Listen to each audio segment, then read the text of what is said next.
2, 1. Michael, yo, I'm going on a big tour. I know. I'm so excited for you, bro. I'm not missing shit. No, you're wondering if I'm missing podcasts. I only go on the weekends. Oh, you don't go during the week? Never. I don't like to. Why not? Because I have a family. I like to be home. That's what's up right there. Yeah. I mean, when you can do, I miss it. When you can do what you want to do and be like, I'm gonna be gone Friday and Saturday and be back by Sunday. Yeah, that's the way to do it, man. I've never done the touring thing. Like Kreischer and a lot of those people, they go out for like a month. Fuck that. I get sad. I feel bad. I don't like it. I have kids. Well, I got 2 too, and now I have a baby girl. Yeah, you want to be home, man. Dude, and my baby girl, Yeah. man, she looks at me like my son never looked at me before. Oh, it's a different thing, right? I don't know because I don't have sons, but everybody that has both says, whoa, the girls are just so loving and sweet, and the sons are just trying to light shit on fire. Yeah, it's so true. It's so true. And they don't love the fathers. Like Really? my son could care less about me. Yeah, that's hilarious. It's so true. Like he loves my wife. Like side by side all the time. Really? But already my daughter, just at 3 months old, my wife will hold her and she'll keep crying. And as soon as I grab her, she stops. I mean, it's amazing, as long as you dude. guys don't start getting competitive about that shit. Sometimes people get I'm weird. a competitive father, but I'm not going to like compete against Your wife. Oh, no, You know what I'm saying? no. Like, yeah, look at this. The girl likes me more. How weird. Maybe you're just not really a good mom. Yeah, I don't know. No, what's your tour? Where are you going? Like everywhere? Everywhere, bro. I'll tell you where I'm going. Yeah. Because I don't even know where I'm going, honestly. I have to read it off. I'm starting off in Des Moines, Iowa, because someone's got to. Yeah.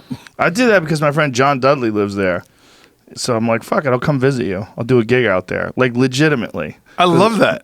My buddy lives in Iowa. You know who does that? Bill Burr. He loves football so much. This is what I heard from some clubs, is he loves college football so much. He'll schedule tour dates around big games so he can be in the city already. Oh, yeah, he does that. That's genius, man. Well, Burr's a savage. And he's also a man who does what he wants. Yes. You know, he's a self-made man. Yes. Michael Yo. And then I'm going to Pittsburgh. Love Pittsburgh. Louisville, Raleigh, North Carolina, Charlotte, North Carolina, Las Vegas. Woo! Fort Lauderdale, Tampa, and Orlando. I do Florida like once every 3 years. And every time I do Florida, I come back and I go, goddamn Florida. You don't like Crazy place. I do. I love it. I'm about to say that. It's crazy. They're barely Americans. Barely Americans. And I say this with love. My sister lives there. Well, there's a lot of rednecks in Tampa, too. They're fucking animals. No disrespect. I love Tampa. Yeah, I'm going to, where else am I going? Tampa, Orlando. Oh, there it is. Fort Lauderdale, Tampa, Orlando, Philadelphia, Lincoln, Nebraska. I've never been to Lincoln, Nebraska. Are you doing the Hard Rock in Fort Lauderdale? Or are you doing the big arena? I'm doing an arena. Okay. Yeah. I've done the Hard Rock, though. It's great. Yeah, they opened up the Hard Rock just opened up. They have the guitar now. This whole new, they changed guitar? they changed the whole hotel to a glass guitar. What? It's the first, you got to show the picture. It's insane. So they changed the whole thing. Really? And they have like a 8,000 seater now, 10,000 seater. Really? In there? Fort Lauderdale. Yeah, Fort Lauderdale. It's a Hard great Rock. gig. Fort Lauderdale's a lot of fun. Oh, it's a lot amazing. of fun. And then I'm doing Nebraska. I've never been to Nebraska in my life. I don't think. I'm doing Lincoln, Nebraska. Crazy. My wife's father's Look at that shit. Yeah. Wow. Yeah. They built a giant fucking guitar. All that's the hotel rooms. Designed to resemble back-to-back guitars. Woo! Well, there you go. I've never been to Oklahoma either, I don't think. And I'm doing Tulsa, Oklahoma. I'm doing Madison Square Garden in New York. Yes. City. Then I'm doing the Boston Garden the next week. And then I'm doing L.A. I'm doing the Forum. And then I'm doing Milwaukee. And then I'm doing Wichita, Kansas. Come on, kids. And then Fresno, California to wrap this bitch up. Are you doing any more dates with Dave Chappelle? Because I know you got one coming up. We have two. Two? Yeah, we have two. We got one in New Orleans and one in, it's not on there. No. No, that's all mine. But you got one. One in New Orleans and one in is it Denver? Nashville. I think I'm gonna go to the Nashville one. Come on down, Michael. Yo. Yeah, we have tons of friends, and I love Nashville. Nashville's a great fucking city. I mean, do you ever want to not live here? Yes, yes, all the time. Where would you move? I moved to Denver, I think. Denver's a great town. Yeah, Nashville or Denver for me. Yeah, when I think about it, I think about a couple places. I think of Salt Lake City, like Park City, like that area. I think of that. But I would never live there full time, just because my family likes skiing. I think of Montana. I think of Bozeman, Montana. I love Bozeman. Yeah. Just because of the mountains and the beauty. Do you ski though? I do, but reluctantly. Yeah. I only ski because they like it. It'll mess up your knees, man. I fucked up my knee this winter. And it wasn't even my fault, man. This lady slid. She was a newbie, and she didn't know what the fuck she was doing. And she was trying to put her shit on. She slid right into the trail right when I was coming around this corner. I'm like, God damn it! And I knew if I hit her, she was a goner. Yeah, like, that bitch was gonna get broken up. So I went around her and I wiped out, and I got a fracture of my shin, actually. Really? Yeah, I've got what's something called an insufficiency fracture. It's like where my shin bone hits my cartilage. It's fairly lucky, really, because it just requires like 6 to 8 weeks of doing not much. So no running for me. I've just been hiking with my dog, and I lift weights. It's not, it lets me know every now and then, like, hey, fuckface, settle down. But I've been doing yoga. I've been doing a lot of my normal stuff. I can't kick the bag. But it's not bad. As far as injuries go, it'll heal up. I skied once, and I almost took out 4 kids. Oh, Jesus, yeah, kids. like literally would have killed those kids. I couldn't stop. Oh, no, you're a big guy. And I'm a big guy, so I was going at these 4 kids, and their parents were screaming, stop, stop. Oh, my God. And I just wound it up like rolling down the hill. Oh, my God. And so I was like, all right, I'm done.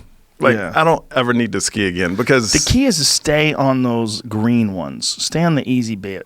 I was on an easy one. The easy baby ones are so much better. My 11-year-old is a fucking psycho. She's like, I want to do double black diamond. She does all the black ones, all the black diamonds. Those are so hard, man. But when you're like fucking, she's probably like 80 pounds, I guess. Yeah. It's not that bad. You fall, like nothing happens. They bounce right back up. But you're also so low to the ground, and you're made out of rubber back then. They're all like flexible and shit. When you're old, bro, you hit the ground, your back's like. What really bothered me was my head. When I went around the corner. I went to try to get away from this lady. I tried to turn around her, and my skis went up. And when I went down, I hit my head pretty fucking hard. And I had a helmet on for sure. But still, even with the helmet on, my bell got rung. Like, I was dizzy, and I was a little confused and disoriented for like the rest of the day. I definitely got rocked. Like, if it was a fight, I would have the doctor like checking my eyes with a flashlight. Have you gotten concussions before? Oh yeah. Yeah, okay. Oh But when we got them, it wasn't a big deal. They're like, oh, go ahead, Dude, go back in. I've probably been hit in the head 1,000 times. Like, I don't even know how many times I've been hit in the head. From all the days of sparring and fighting, and I don't know how many times. It's been a lot, but that was a big one, like recent. I haven't had a recent head injury, like a recent bang of the head. That's called success. You don't need to get hit. You don't need to get hit in the head. Plan ahead. Right. Yeah, I mean, I'm okay. Everything's fine, but it's head injuries are very, very touch and go, man. Very touch and go. I still want to get checked out because I got knocked out in football practice, and this was in college at the University of Arkansas, and I played outside linebacker. Jesus. And a guard pulled and hit me right here in the temple. I was out. I woke up in like ICU, and I still get headaches. I've always gotten headaches all my life, but I watch different programs. They go, hey, are you having headaches? Maybe you should go in to see a doctor. And I'm like, you know what? Maybe I should get another MRI. You know what's really crazy? How many years people have been alive? People have been alive. I mean, human beings have been around for 250,000 more years, depending upon who you ask. And how long have they really known about chronic traumatic encephalopathy? Is that how you say it? Encephalopathy? How do you say it? Yeah. Was it the CT? The doctor, the movie Concussion, wasn't that the guy that like discovered it? Well, I don't know if he's the one that brought it to light. He brought it to light. Yeah. Okay. And he was the one who's, explaining how all of these football players have it. You know what's really interesting? I saw an article about him that was kind of shitting on him lately. Encephalopathy, that's it. Chronic traumatic encephalopathy, neurodegenerative disease caused by repeated head injuries. Fucking A, man. And my parents threw me in football when I was like 8 years old. So I was taking hits. Look at this. Symptoms may include behavioral problems, got that. Mood problems, got that. Problems with thinking, definitely got that. Symptoms typically do not begin until years after the injuries. Check. CT often gets worse over time and can result in dementia. Why is the guy getting shitted on, you said? Oh, there was an article recently that was saying that he is profiting off. It's most likely someone trying to discredit. Like, have you noticed all the negative Bernie Sanders ads or articles that have been written lately? Like really crazy ones, like saying, calling him a climate change denialist, which is 100% not true. Yeah. You know, there's so many. Here it is, from scientist to salesman. How Bennett Omalu, doctor of concussion fame, built a career on distorted science. Yeah, I don't know if what they're doing. It's the Washington Post, which is another one that they're also the ones that ran that thing on Bernie with climate change denial. God damn it, media. Anytime there's so much horse shit going on in the news. I can't watch it anymore. It's just reading it and watching it. It's like so much of it is biased and distorted, and they're trying to paint a perception of someone instead of just laying out the facts in an objective way. It's just so much of that going on now. It's just I feel like it's a very unfortunate case, but I feel like one of the things that's happened is because of subscription models for newspapers, things like Washington Post, New York Times, they have to be outrageous. Like sometimes in my Google News feed, I'll get a story and I'll click on it and then it'll say to subscribe, go here. Well, fuck you. Because so they got me to click on it with the clickbaity shit, and I bet 1 out of 100 or whatever will follow through and give them their credit card information and subscribe. But they're almost starving to death. Someone told me that the New York Times only survives because of their podcast now. Oh, it's The Daily. Yeah. The Daily is, I used to listen to it a lot, but it's a thing where I think news, when we watch news, it's more salacious than entertainment news. I remember, they're all about the headlines. And here's what they just had this Democratic, where they went against each other, the debate. And the next day on the news, all they showed was the same 5 clips of Elizabeth Warren going after this person, Bernie Sanders going after that person. And they have 24 hours to at least tell you the good things they said on, give me some policies or something. But no, they're just going to show you those 5 clips. Yep. And that's what the debate. And then they go on, we don't understand why everybody's mad, because you're only putting 5 clips up where all the candidates are mad at each other. The news is a big part of the division right now, and I feel like it's worse. Like entertainment news is supposed to be like Brad, Angelina, Jennifer Aniston, but now you have politicians, Elizabeth Warren, Bernie Sanders. Like they're doing the same thing that we did in entertainment news. You're 100% right, and I think they're doing that because it's a business and they have to stay alive. It's ratings. But I would love it if one channel existed that didn't do that. One channel existed that was 100% unbiased. These are the facts as we know them. Some old school Walter Cronkite type shit. But can you do that nowadays and survive? I don't know why you can't. I don't know. Because it's about ratings. It's a good question. It's a good question. Can you? It's like we're so personality driven these days. Everything's personality driven. It's so hard. It's hard to trust people. It's like when you see these hit pieces that are written about Bernie Sanders and it's horseshit. That's where, like, when something's horseshit, that's when you go, oh, wow, look what you're doing. And then you see a bunch of other news articles that are similar and that are on similar left-leaning publications or similar establishment-connected publications. And you go, oh, this is like a sort of a concentrated effort to try to minimize his campaign. But even when it's bullshit, somebody's going to believe it. A lot of people believe it. A lot of people believe that stuff. Well, it's a certain number are going to believe it. What's really interesting to me is that Bernie Sanders just keeps winning. Right, he keeps winning. He won Nevada. He's won 3 in a row, and they're trying to bullshit us and pretend that Pete Buttigieg, he's got a chance. He's got 0 chance. That guy's got 0 chance. How do you see it all playing out? Bernie Sanders, 100%. The only way it's not going to happen is if they give him some fucking CIA injection into his coffee one day, and his fucking chamomile tea that give a little squirt in there. It's like, I mean, the guy already had a goddamn heart attack, which is crazy that he's doing this well. He had a heart attack on the campaign trail. I mean, bro, this is like if you have a car and you're driving it over to the guy's house who wants to buy it, and one of your cylinders blows. And he's still like, that's a good car, I'll fucking take it. Like that guy, he needs that car. That's how much America needs Bernie Sanders. This motherfucker had a heart attack running for president, and they're like, so what? He's still alive. He's still alive. Let's go. But what's interesting to me, and we were talking about it at this benefit you did. You came out and made this statement about Bernie Sanders. He was losing at that time. He was not the front runner, and after you said that, he became the front runner. I really believe you had a lot to do with that. I don't know. I mean, you have a that. huge audience. It might have man. had something to do with it, but that's also why they attacked me, which was hilarious. They did exactly what I said you can do about a person. I said if you take all the worst aspects of a person and ignore everything else and just magnify those, you can paint a very distorted perception of someone. And so they're like, good, let's do that to him. Let's make Bernie Sanders look like a piece of shit for using that. Well, also the fact that he used the most wishy-washy endorsement ever. What I said is I'll probably vote for it. And they're like, run with it. I might. Run with it. I like it. I might vote for him. Listen, man, I always say this is very important. If you get in your politics from me, you're fucked. Because I'm not the guy. You listen to Kyle Kalinske, listen to Jimmy Dore, listen to the people that are really paying attention, listen to The Hill, people that are really on top of it, where it's their business. It's not my business. My business is stand-up comedy and cage fighting and a few other things. I'm a comedian like you. You know, we talk about shit, but I'm no expert. But what Bernie stands for socially. I like what he stands for socially. You know, when he explained how he was going to put a very small tax on Wall Street speculation on each one of these little transactions, less than a penny, and explains that over time and all these transactions, that's a valuable thing, and that could contribute, and that could potentially pay for education and healthcare and all these different things.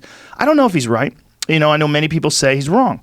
And I would like to see a real honest debate, not a debate on television where you have to cut every 7 seconds or 7 minutes for a commercial. Yeah. And you have these people that are these moderators that are, you know, steering this thing. No, I want to see the two of them, like him and someone who opposes his ideas, who actually understands the economics of it and discuss it in a long form discussion, like a YouTube video. Make a YouTube video. Everyone would watch it. Have Bernie Sanders sit down with someone who's an economist or a mathematician or someone who understands it, and let's find out if that really would work and how it would work.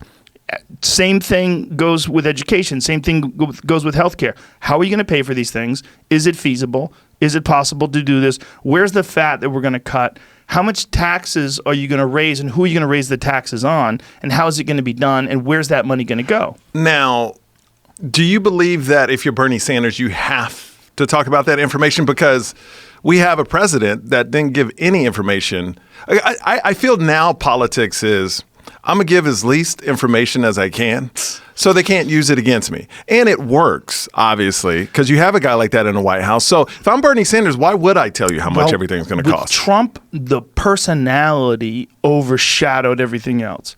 His personality overshadowed all of his shortcomings. So because of the fact that he could say things like, when he was talking about China, you know, you could go to China, and you ever see that video? Which one was that? Where he explains to China, or you could say, listen, motherfuckers. Have you ever seen that video? No. Pull that video up, because it's one of my favorite Trump speeches. It's like, this is what people love about Donald Trump. The fact that he would say this.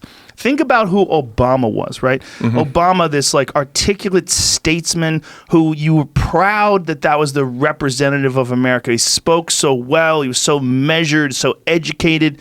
Donald Trump is not that. Do you feel that some American people, since Obama was like that, felt like he was speaking down to them? For sure. Okay.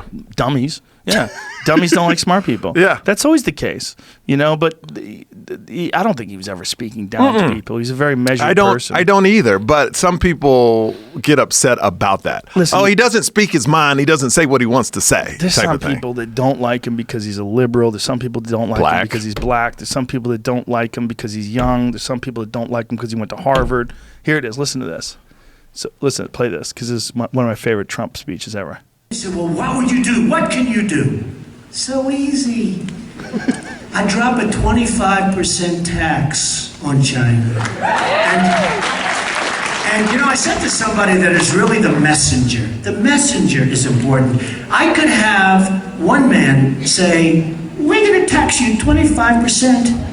And I could say another, listen, you motherfuckers, we're going to tax you 25%. You said the same exact thing. You said the same exact thing. He does not give a shit. He doesn't. And here's the thing. People keep saying he's dumb. He's not dumb. He's just not concentrating on the things that intelligent people concentrate on. Wait. He's concentrating on money. He's concentrating on his ego, himself. Okay. All right. He's not concentrating on. I mean, when he's talking, he's not talking about the great literary works. He's not talking about great philosophers or great historians. These are not things that he's concentrating on. His whole life, he has a sharp mind, but his whole life he's been concentrating on Donald Trump and Donald Trump kicking ass and Donald Trump's name and Donald Trump's ego and filling that ego and cheating at golf and doing all the things that he wants to do whenever he wants to do them. That's what he concentrated on. It doesn't mean that he's dumb. And that's what people get distracted. They get confused. I agree with you on that. But what I'm surprised about, look, and I don't care what side of fence you're on, but what I'm surprised about is some people believe he's doing things for the country's best interests, not for his own. Well, he's definitely doing things for his best interest. 100%. And also probably doing things that he thinks are for the country's best interest as well. I don't think all of what he's doing is just for him. Because you wouldn't be president if you did that. That doesn't make any sense. Because the beating that you take in terms of like, well, that's also your ego boost by being the king of the world. But he's also getting rid of everyone that opposes him. Yeah. Well, that's how he runs all of his businesses. Companies. Exactly. So that's how you would run a company. And the guy's 73 years old, right? When you're that old, you don't change. You know, you're not. I mean, the way he runs companies, to expect him to do any different once he became president is kind of silly. Like, that's how he's become successful. I mean, that's why his fucking name is on these giant buildings all over the world, right? It's like it's this ego thing and the way he does business. I'm the fucking boss. Listen, you motherfuckers, we're going to tax you 25%. That's his attitude. That's his thought. Some people love that shit. Oh, no. I know a lot of people. People are attracted to the strong man, the strong, confident man who tells everyone to fuck off, and they want to align with them because most people feel like they don't have a voice in life. They don't feel like they feel frustrated. They owe money. It's a lot of poor people, which is really ironic, right? Because he doesn't give, his policies don't give a fuck about poor people. He talks about the working people, but that's a lot of that is to get them to vote for him. I mean, he cares about them in that way because they are very valuable to him. But why do they latch on to him? So because they don't have that voice that he has? Well, it's that, right?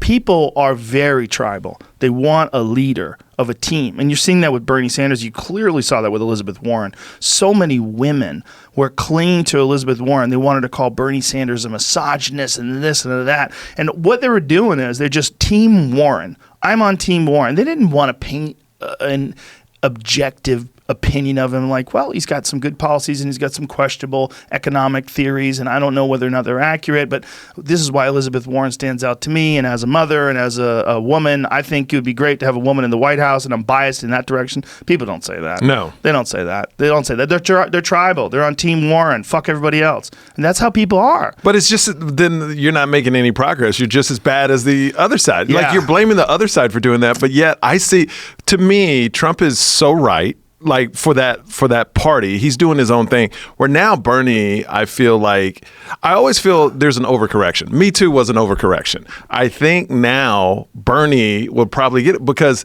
that's the left's answer for overcorrection. Yes, I think you're 100% right. And I think that's what's going on. I think AOC and a lot of other people are also part of this sort of philosophy of overcorrection, which is probably good. I think we need that. I think people go back and forth, and we need to find our fucking equilibrium, and that's what humans do.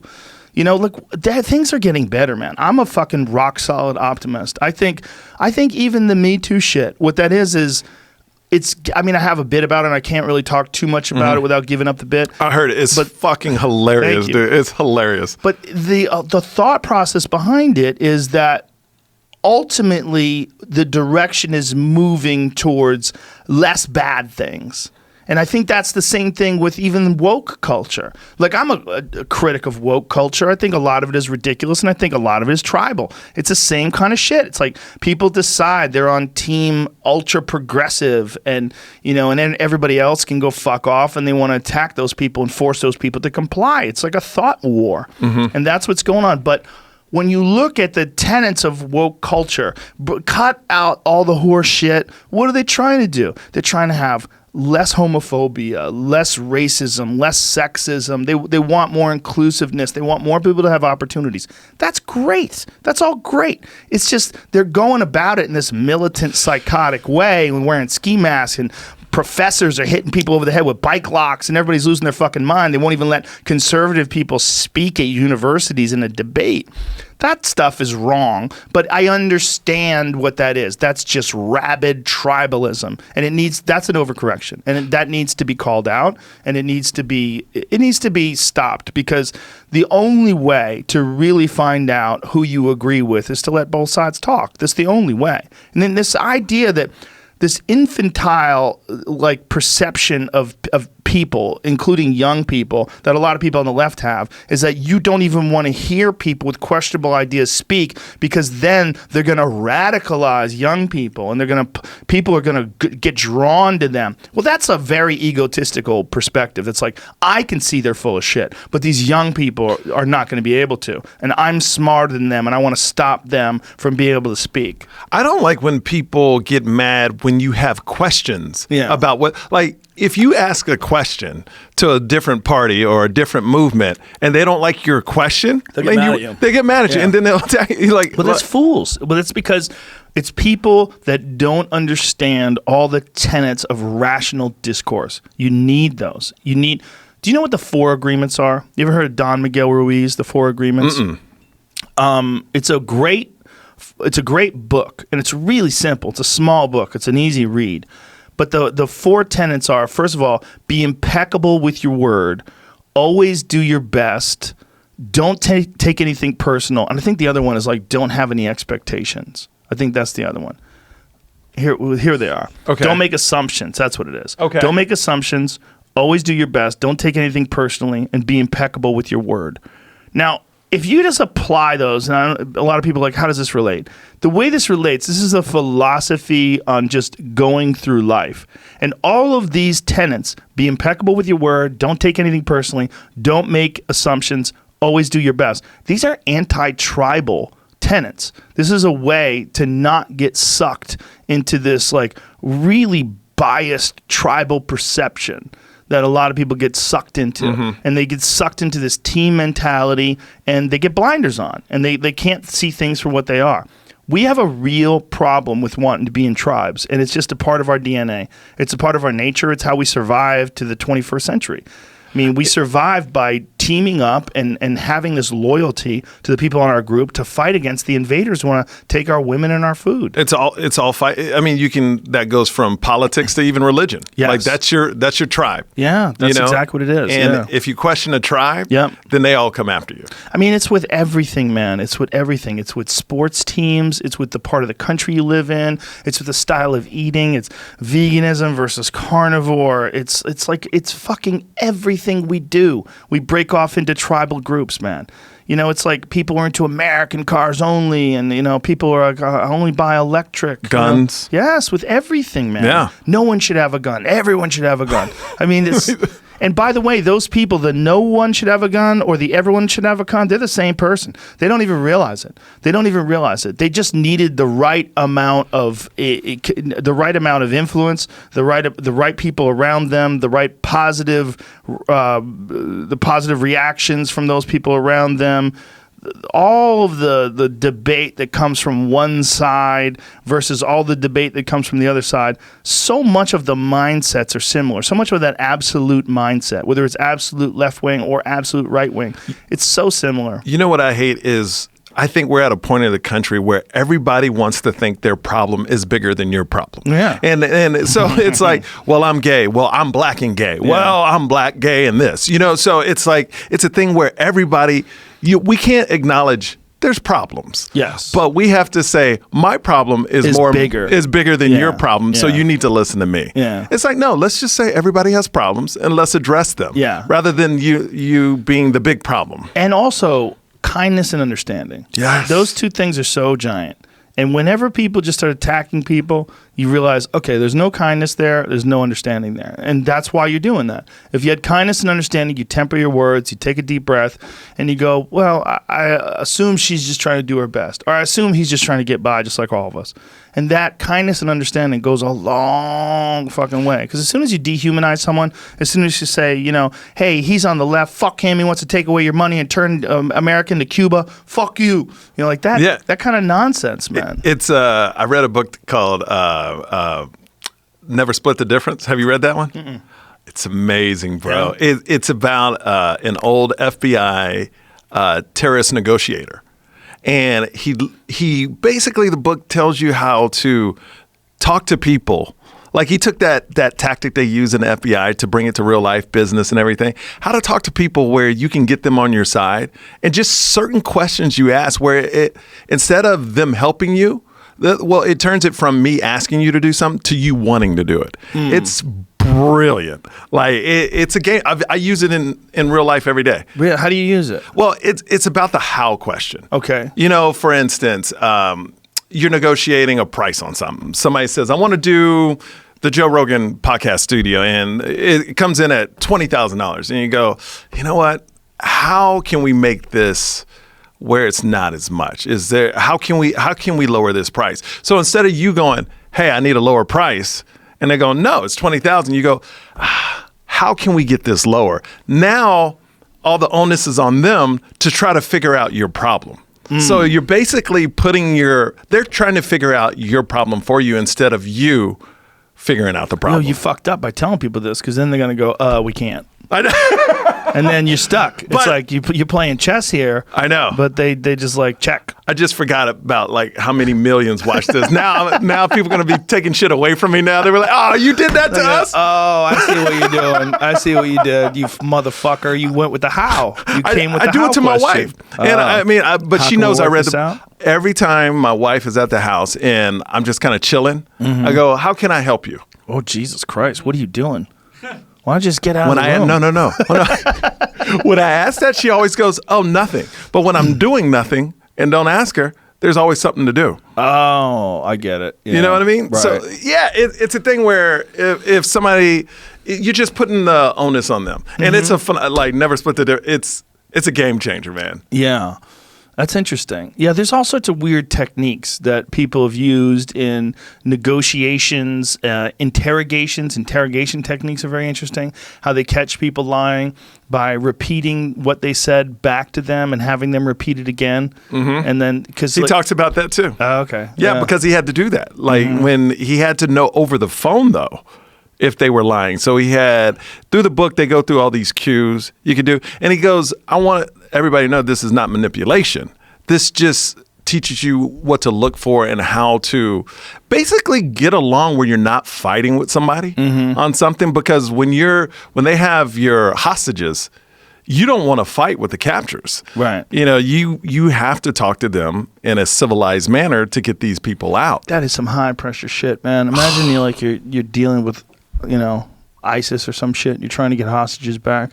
You're trying to communicate with them and trying to figure out what's the best way to do this without using drones. You know? Well, you use drones, everybody's gone. Yeah, not anymore. They're pretty good now. When they took out al-Baghdadi, no, that wasn't al-Baghdadi, Soleimani, they only killed one other person. Yeah, they're good at it now. It's scary. Well, it's going to get scarier. They're going to be able to get drones down to, like, I mean, they used to call them, they used to talk about the precision of drones.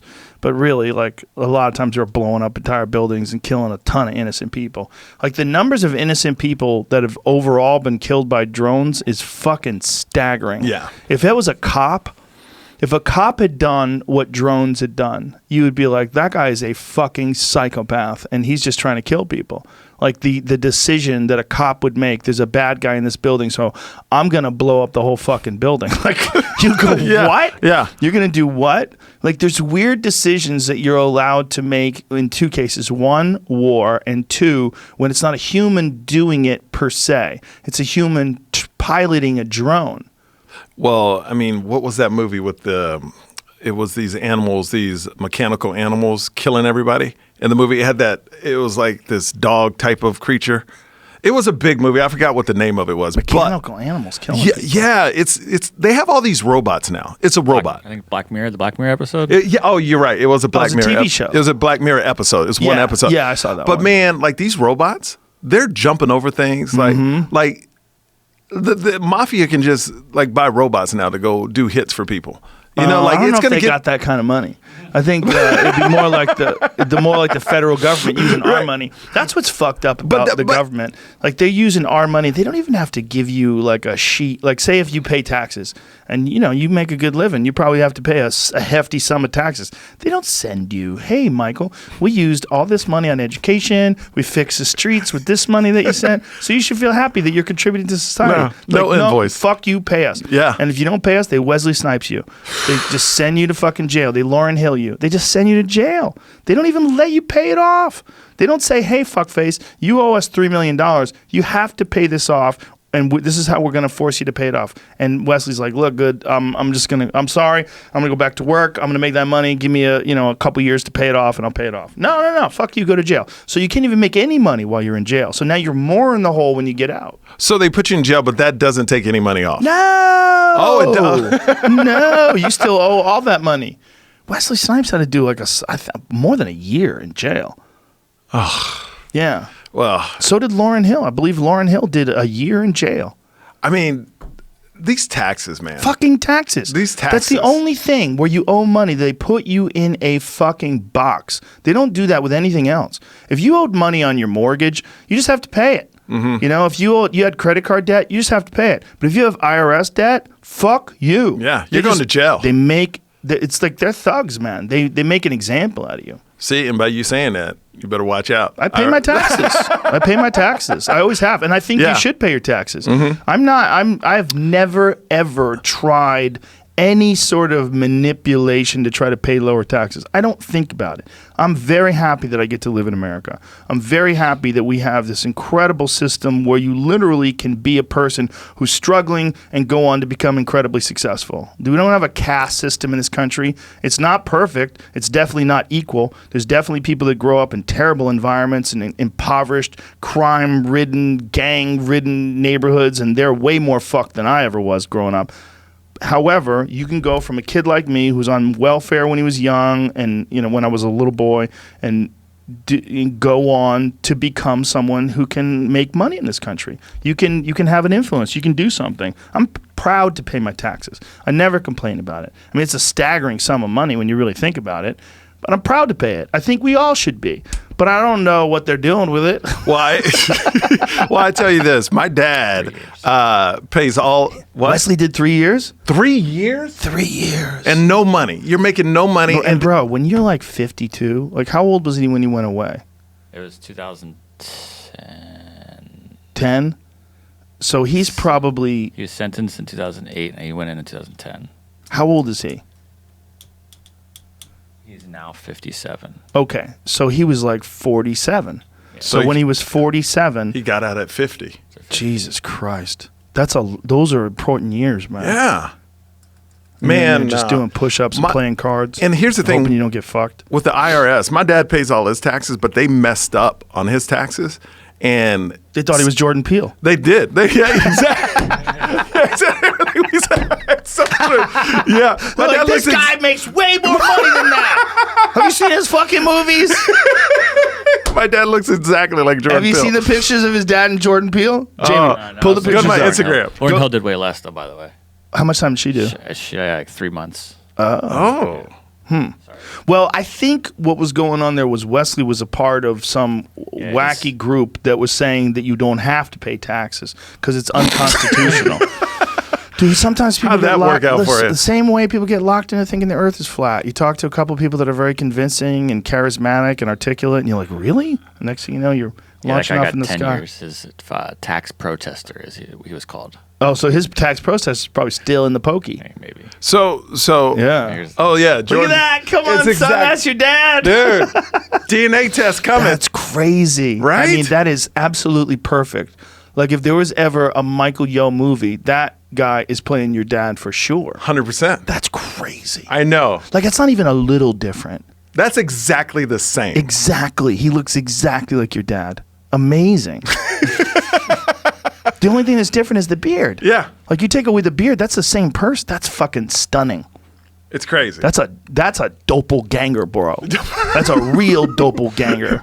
I mean, bro, look at that. I know. I've never seen one that good. No, it's I was just looking through Instagram and I was like, this is because people have mentioned it to me that have met my dad and seen pictures, and I'm going, whatever. But then I found those two pictures. I was like, dude, this is the same fucking person, man. This is the same person. You know how they have those things where you like see Keanu Reeves in a 1920s photo and you're like, Keanu Reeves is a fucking time traveler. Like occasionally someone would look like some. And I've seen some photos of me in the Middle East. Like Joe Rogan is really lives in Pakistan or some shit. But that is about as good as I've ever seen. That's the best, and it's not a blurry picture either. No, it's that's like perfect. The difference. Yeah, like the Keanu Reeves one. Isn't there a Keanu Reeves one? It's black and white though, and kind of fuzzy, right? I saw. Yeah. Like he looks like he might be in the Old West or some bunch shit. of famous time travelers. Yeah, Eddie like Murphy. Yeah, Nick Cage. Let me see Eddie Murphy one. Oh, the Eddie Murphy one is not really. That's just like that could be Eddie Murphy's brother. Nicolas Cage. Nicolas Cage. A little bit. Yeah, a little bit. Pretty close. Who else? Charlie Sheen. Bruce Willis. Look at Charlie. Oh wow. Yeah, that's close. Wow, who is that guy? Charlie Sheen. That looks like Lincoln a little bit. Yeah, with no beard. Kinda. Sorta. The Bruce Willis one's kind of stunning.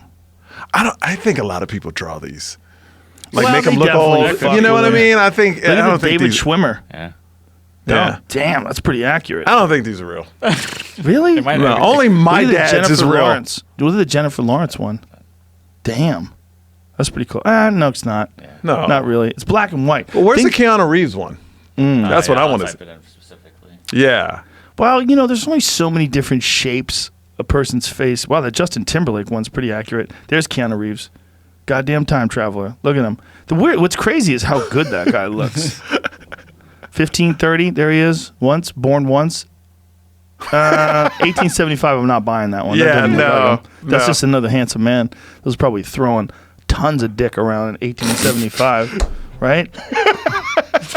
That guy doesn't look like him either. That guy on the right? No, those aren't even close. Those are not close. But I know which one you're talking about. They had a black and white one that was like, he was kind of behind the photo, kind of looking in. Yeah. I remember that Your one. dad set the standard, though. Yeah, it's over now. That All should the go other ones- viral. Yeah. That one needs to go viral. Yeah. It's one of these pictures where it doesn't. Yeah, there's one that looks like a guy has a cell phone and a weird thing. Well, but then people are photoshopping themselves. That's the thing today. It's so weird. Photoshops are so strange. And real looking. So You real. can't tell. You can't tell. You watch Kyle Dunnigan's Instagram page? No. No. I don't know who that is. Oh my Kyle goodness! Dunnigan? I'm so happy now. Wait, who's I'm this? so I wanna know. happy. I I wanna get to know. turn you on to Kyle Dunnigan. Go with Kyle Dunnigan, where he's talking to Trump is talking to one of the Kardashians, and he's trying to buzz her into the White House. I like the old one. Yeah, dude. Kyle Dunnigan is the funniest motherfucker on Instagram. Wow. Really? Okay. 100%. He's got these face swap videos. It's pretty far back. He's got a lot more videos now because he's 600,000. He's murdering it. When we first started talking about him, he had like 2,000.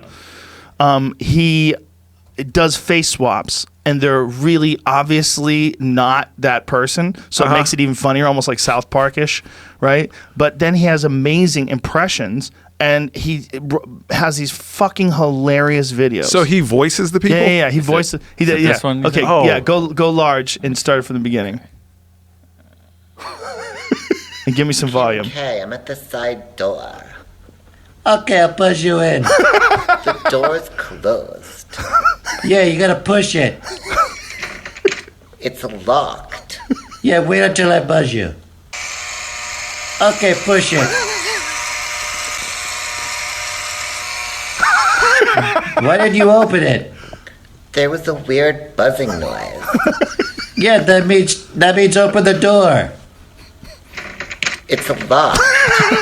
You have to wait until I buzz you. Jesus Christ.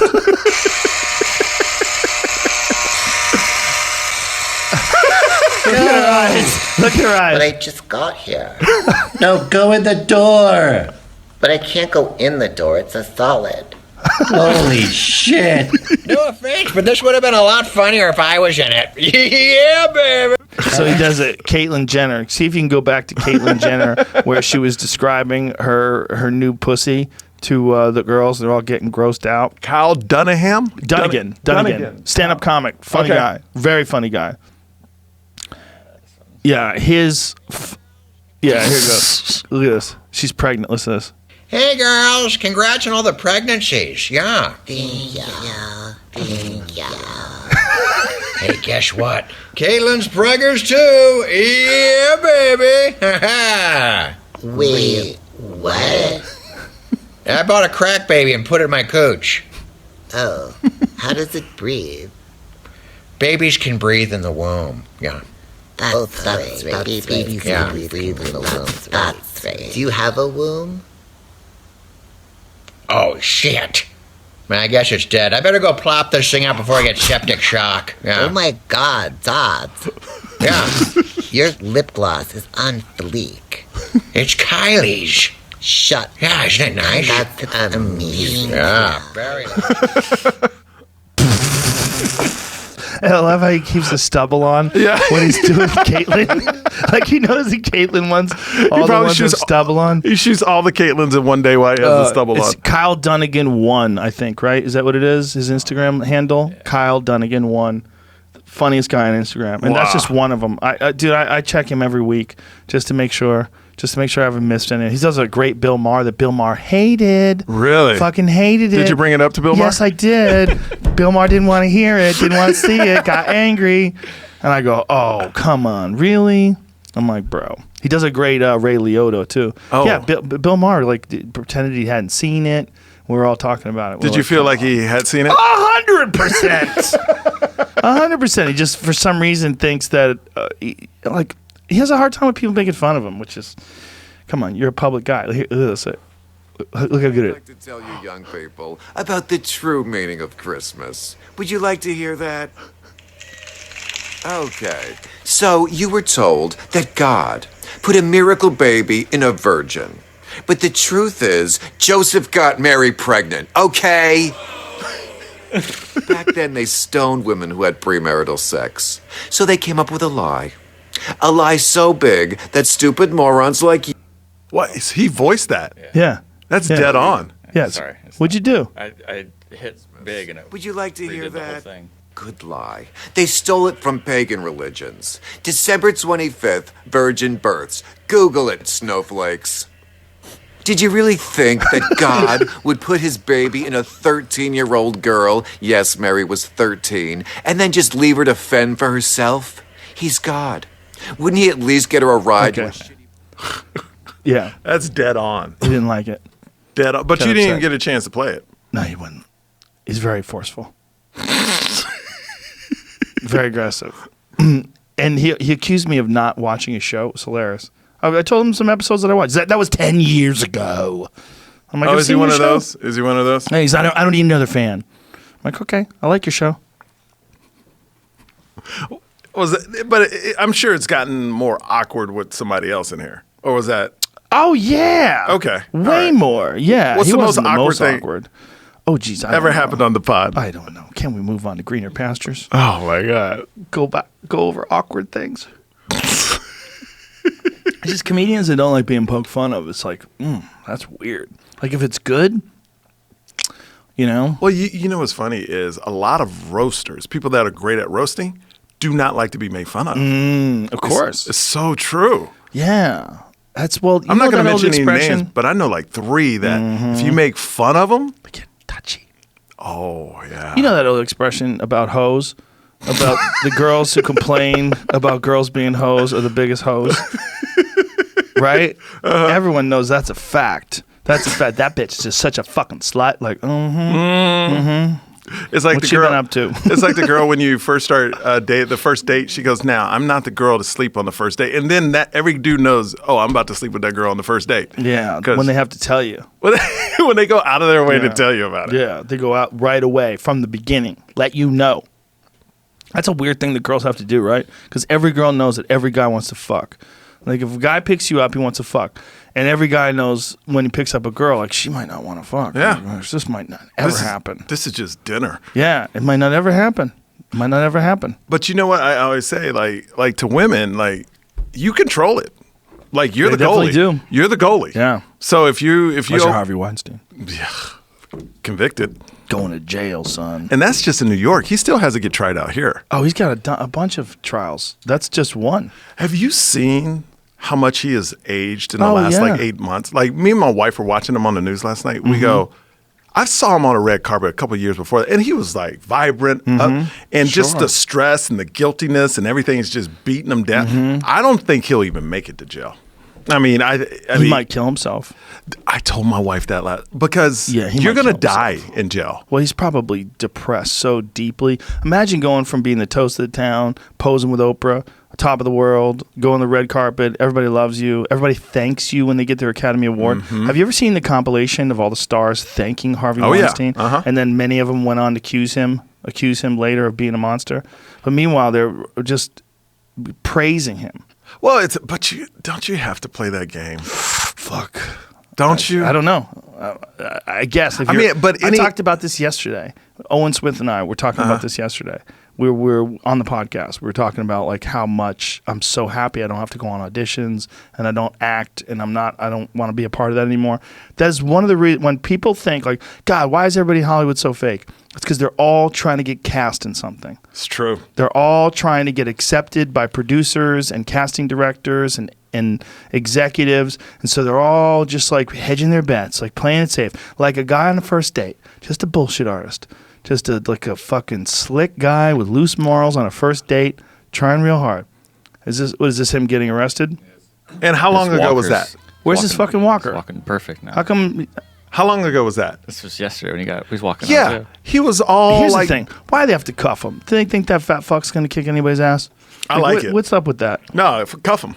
But isn't it weird? No, it's great. The cuffing thing is weird when you like. If someone's, I guess, If you maybe don't cuff because he's him, he been could run, accused- and he could run He away. can run where? He can run where? His little fucking toothpick legs and his big old belly. Look at that meatball belly. He ain't going anywhere. That dude ain't running. But here's the thing. It's like, I guess he's accused of violent crime, so you have to cuff him, right? If Yeah. someone's accused of murder and they're convicted, you got to cuff him. What happens to him if he goes to jail? Does he get Epstein? Like, do prisoners? I know any kids. If you mess with any kids, Old video apparently. yeah, I thought so. He doesn't look like that anymore. That's probably 2-3 years ago, right? Oh, that was when he initially got arrested? Yeah, I'm about to say that's not him. Well, Like, now no. he looks. That was one of the things that the court artist. There was an artist that drew him throughout the case, and she was saying that you could see his deterioration, his physical deterioration over the course of the trial. Have you seen him lately? No. Did you? Oh, you got to pull up the video of him like yesterday. It literally him walking out. Yeah. He looks 20 years older. I wonder if that Walker shit's real. Do you think that Walker no, shit was? I don't think it's real, but I think it became real. Whoa. Dun, You- dun, dun. That's right. I think it was. There he is. Oh, Look at that. Look at wrecked. just his face. Yeah. I think it was a thing where, let's play it for the court. And then he just got so broken down through the process, which he deserved. And it just took a toll on him, man. Look at him. The video you just showed is like 2 years old. Yeah, he It was May beaten down. 2018. May 2018. Look Yeah. at him now. Look, he's lost most of his hair. Yeah. And he looks so old and tired. He's probably not getting any sleep. He's a fucking beaten man. And he was on top of the world. If there is karma, right? If karma's real, that's the karma. Because this guy was on the top of the world, but he was like forcing everyone to Yeah. suck his dick. So you want to be a star? Suck my. It's like demonic shit. Yeah. You know, come on in. Now karma's Make you a like, star. karma's saying, do you Make want to you suck a my star. dick? I don't want to. But I don't want to, Harvey. Come here. Get over here. You want to make you a star? Sorry. Don't tell anybody about this. Like, whoa. And then his contract had it in there. You heard Yeah. about that? Oh, yeah. Like they had a disclaimer in his contract. Not only did they have a disclaimer for 1 count of sexual Yeah. harassment, 2 counts you have to pay up this amount, 3 counts you have to pay up that amount. Like he would lose money based on how many different counts of sexual harassment he had. So they were negotiating, depended upon him being a predator. Like they kind of knew. Well, what do you mean, kind of? If they put no, I shouldn't say putting in a Shouldn't say contract, kind of. they knew. They knew. They if knew. you're putting in a contract, Yeah. you know. Well, that's the other thing. How many people are also liable here? Oh, my thing is, when are the agents going to jail? The ones that kept sending all the actresses to the guy. Then when they knew. They knew. Everybody well, if knew. an actress can say, hey, Harvey Weinstein raped me, and then the agency says, listen, do you want this job or not? Like those people. But if you're an agent and you've known Harvey Weinstein for 4 or 5 years or 10 years, and you know he's been doing this, but yet you continue to send actresses to this guy, well, shouldn't you have some type of responsibility too? Yes. But here's the question. Did they think that he was just a pig and he was trying to talk those girls into willingly having sex with him, which many did? Or did they think he was a rapist? Because he was both of those things, apparently. Yes. He was a guy who had sex with girls who were willing to whore themselves out to be in movies, and he also forced himself on women who did not want to have anything to do with him. So he had both of those things were going on. But you don't think the agencies that were sending all these big actresses in, they didn't know, they knew the both types. Hey, they had some girls willing and some girls are saying they're raped. You don't think, good question. You don't think any actress ever went back to their agent and go, I'm never going in again, I got raped. And then that agent was like, all right, I'm not going to send you anymore, but hey, over here, go into Harvey. Well, I like the way you're negotiating here, because the way you're saying it doesn't give a person an out. You're saying you don't think, because no one's saying that they don't think that. Yeah. No one's arguing that they don't think that. So you're saying you don't think that. So you're learning from that book. Yes. Very clever. I wouldn't say it that way. What I would say is there's a high likelihood that they at least suspected he had forced himself on some women. And there was probably some rumors. There was 100% likelihood they knew he was a pig. There was a high likelihood that there were some stories about some things that he had did that were probably criminal. High likelihood. I don't know how many people were privy to those stories. I don't know how deep it got in. Whether, I mean, like if you're an agent, how many actresses do you actually get to send to Harvey Weinstein? How many, I don't know. I'm sure whoever he wanted to see. Right, but I don't know what that number is. Yeah. I don't know how much they actually knew. What we can be pretty sure of at this point is there's no way all these women are lying. Oh, no. Right. They're all, I believe, look, I know Brad Pitt talks about the time he threatened to murder Harvey Weinstein. That's a great story. Like, this is right after Gwyneth Paltrow Harvey Weinstein made an advancement on Gwyneth Paltrow, and Brad Pitt confronted him and said, I'll fucking kill you. You do that again. So this is the thing. Brad Pitt knew. Right. So if Brad Pitt knows, and he's one of the biggest movie stars, these agents know. I don't want to... Per Paltrow, he approached Weinstein outside of a play premiere in 1995, and he told him, if you ever make her feel uncomfortable again, I'll kill you. Brad Pitt went gangster on him, wow. Man. But this is look, Joe, this is in 1995.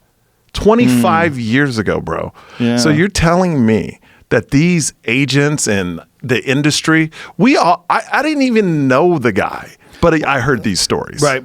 What it said is that he touched her inappropriately and invited her to his bedroom. She told her then boyfriend Brad Pitt about it. See, that's what I think most people had heard. And that's gross, for sure. But it's not gross. It's not rape.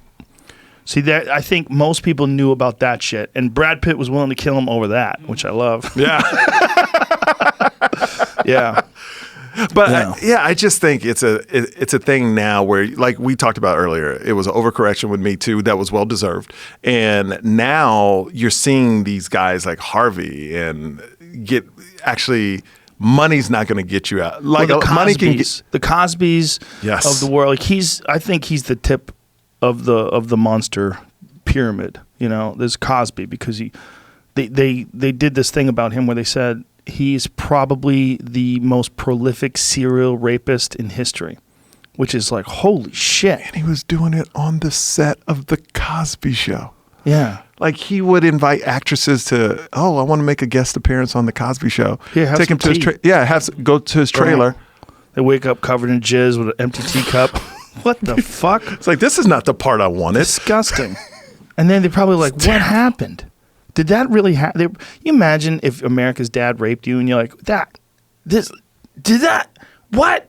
Like you probably, if you were an actress and you went to him, you were probably thinking, okay, this guy is probably exactly like he is on TV. He's Mr. Huxtable. He's going to be nice to me, and he's just a nice guy. He's just gonna try to help me out. He helps people out. I would think when these women woke up, they didn't believe it happened. There's probably a I'm big making this shock. up. Yeah. Well, they say that that's one of the things that happens with rape victims is that they sleep with the person willingly afterwards.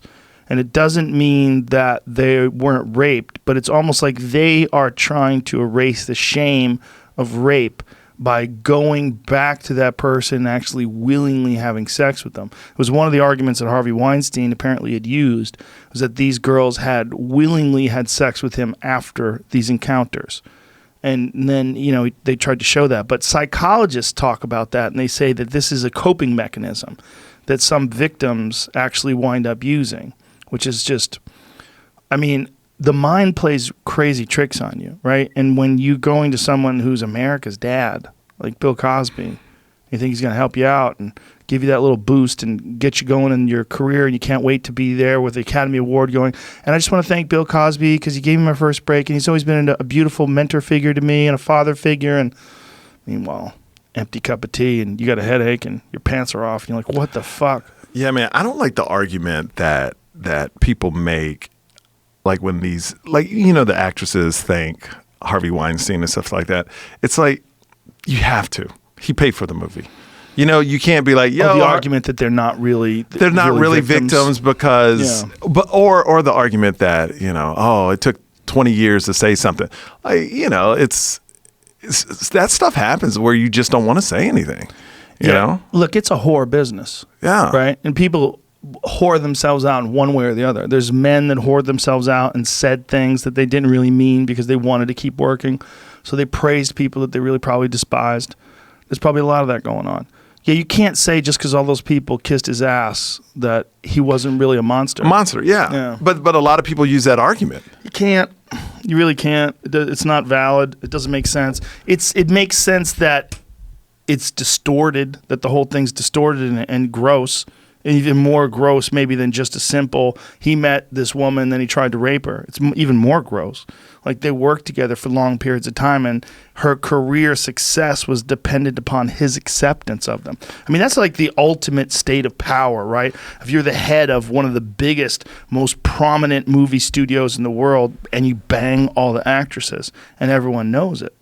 But also, if you go against him, he'll call the other studios and blackball you. Yeah. That I think if it was just, okay, he runs this studio, and he did me wrong, and we're not going to work with that studio. He would go out of his way to call other people to blackball those people, and that's where you're petrified because we're comics, but some people are actors, and that's what they do. That's what they want to do. So it's a thing where, if that's your thing, you have to play that game. Yeah. It's no different than the Comedy Store. Like, I'm past that prime of hanging out there because I have a family, but that's the game. You hang out in the club, it becomes a fraternity, and then you get past, that like you got to invest time in that club, in the Comedy Store. And that's what everybody tells me, and it's a thing where. Are you not past there? No. But my thing also. Have you auditioned? No. Well, that's how you get past. Yeah, but I heard it's they like to pass like people that invest time. It's like a fraternity. Bro, how come you never just texted me, asked me to get you set up for an audition? I'll set that up. I didn't even know. I thought you already passed. No, I'm there. I've seen you there. Oh yeah, I perform there a lot, but those are promoter shows. Yeah. You gotta be careful because they're probably going to eliminate those. Oh, okay. Yeah. Really? Yeah. This is because there's a lot of people that go up that are not really Comedy Store standard. And someone will come for the first time to the Comedy Store and they'll see a promoter show, and one of the promoters goes up and eats shit for 20 minutes in the middle of a star-stacked lineup, and you're like, what the fuck did I just see? Or they put a girl they're trying to bang on the lineup. A little bit of that. I see that a lot. I see that a lot. Yeah. Now I'm going to get heat for that. No, you're right. You're right. Heat from who? The girls that are. Well, I'm not talking about, but the promoters. Yeah, it's Yeah. I hate that I said that. I know that it's going to come back. It's true though, but I've seen because my friends are some of the promoters and go, "Oh yeah, I put her on the show." Yeah, and I'm like, "Oh really? Okay." Yeah, look. There's weasels in all lines of work. It's that promoter thing is a weird thing because you know. Yeah, you like had your again- issues. Well, it's everybody's had their issues, Yeah. and but the big issue is the quality of the performers. A lot of those guys that are promoting these shows, they really are not professional comics. They kind of like are sometimes comics. They Yeah. occasionally do it, so they'll insert themselves into these star-stacked lineups. Like there's D'Elia and Jesselneck and all these, and they'll get up in there and do 20 minutes in the middle of that. It's just Do Comedy you, Store hates it. do you like I was with Jim Jeffries is on my podcast this week, and he was talking about he doesn't like going to Comedy Store because he's so used to performing in front of his own crowd that he actually gets kind of nervous going up at the Comedy Store. That's why it's good for you. Exactly. Yeah. Exactly. So my thing is, but it must be different from you because anytime you're on the lineup, your fans show up there.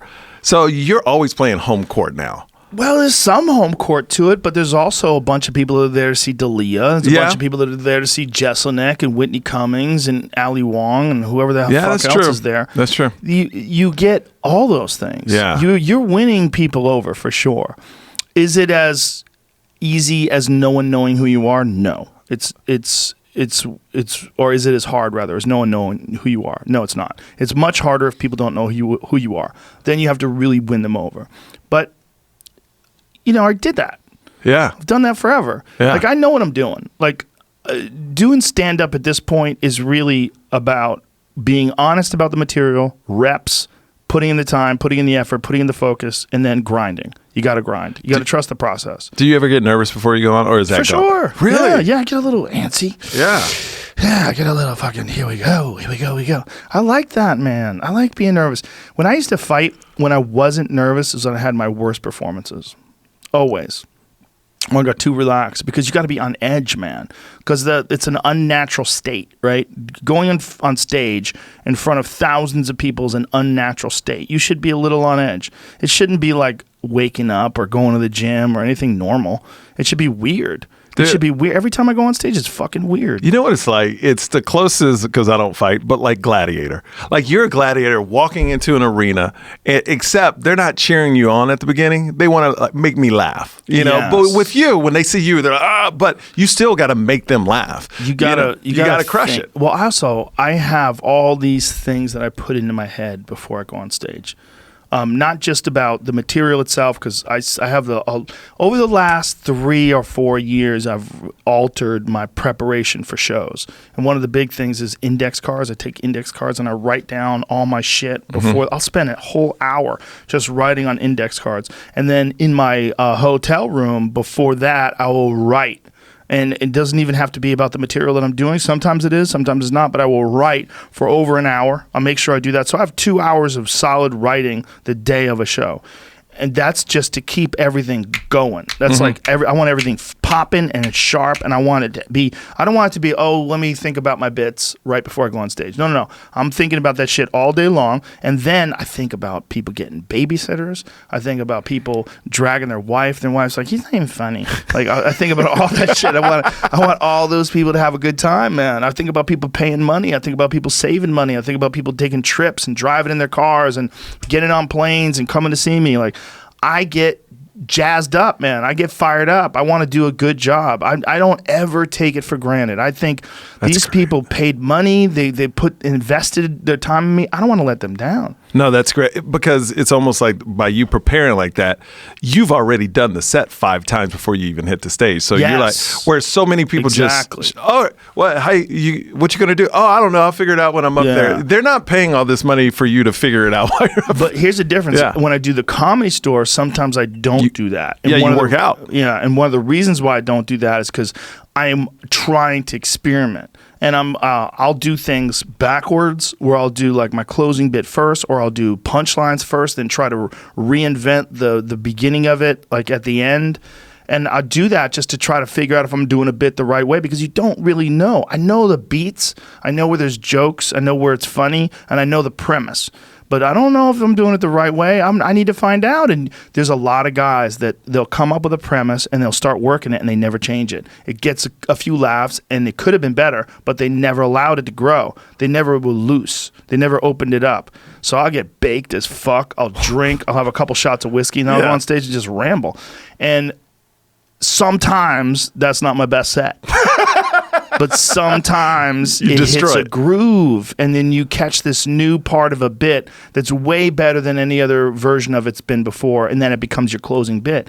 And that's so it's a gym in a lot of ways. It's like there's a whole process to it, but that shit doesn't happen in arenas. Yeah. You know, when I do in arenas, you know, I got music playing in the green room. I'm pacing and shadow boxing. I stretch. I do yoga.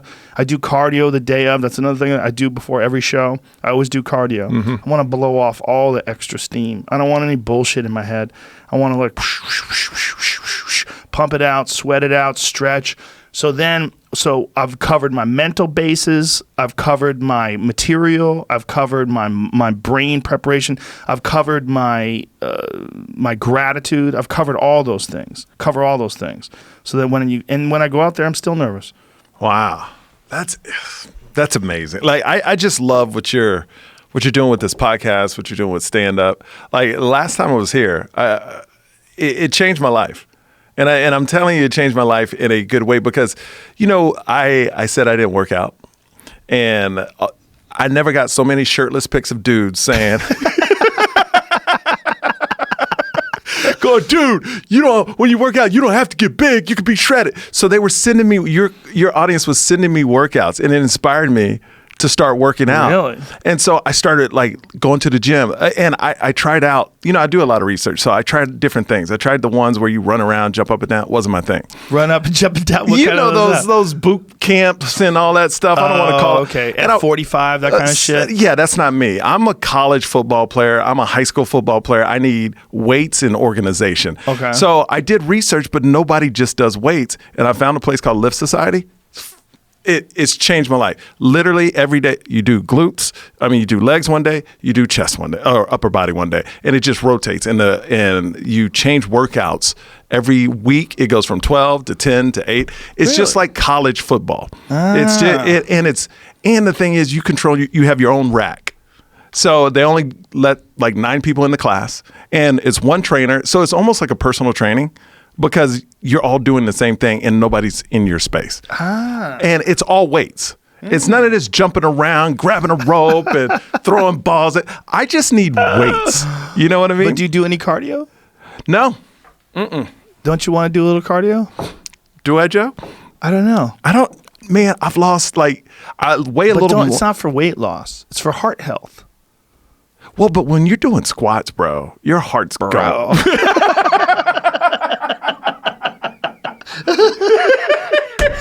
Man, when you do it, Yeah. like your heart is going crazy. Squats, Oh, yeah, for sure. Especially doing the high reps. Yeah, we're doing 12 reps. Right, okay. 5 sets of 12, and then it Yeah. goes 4, 3.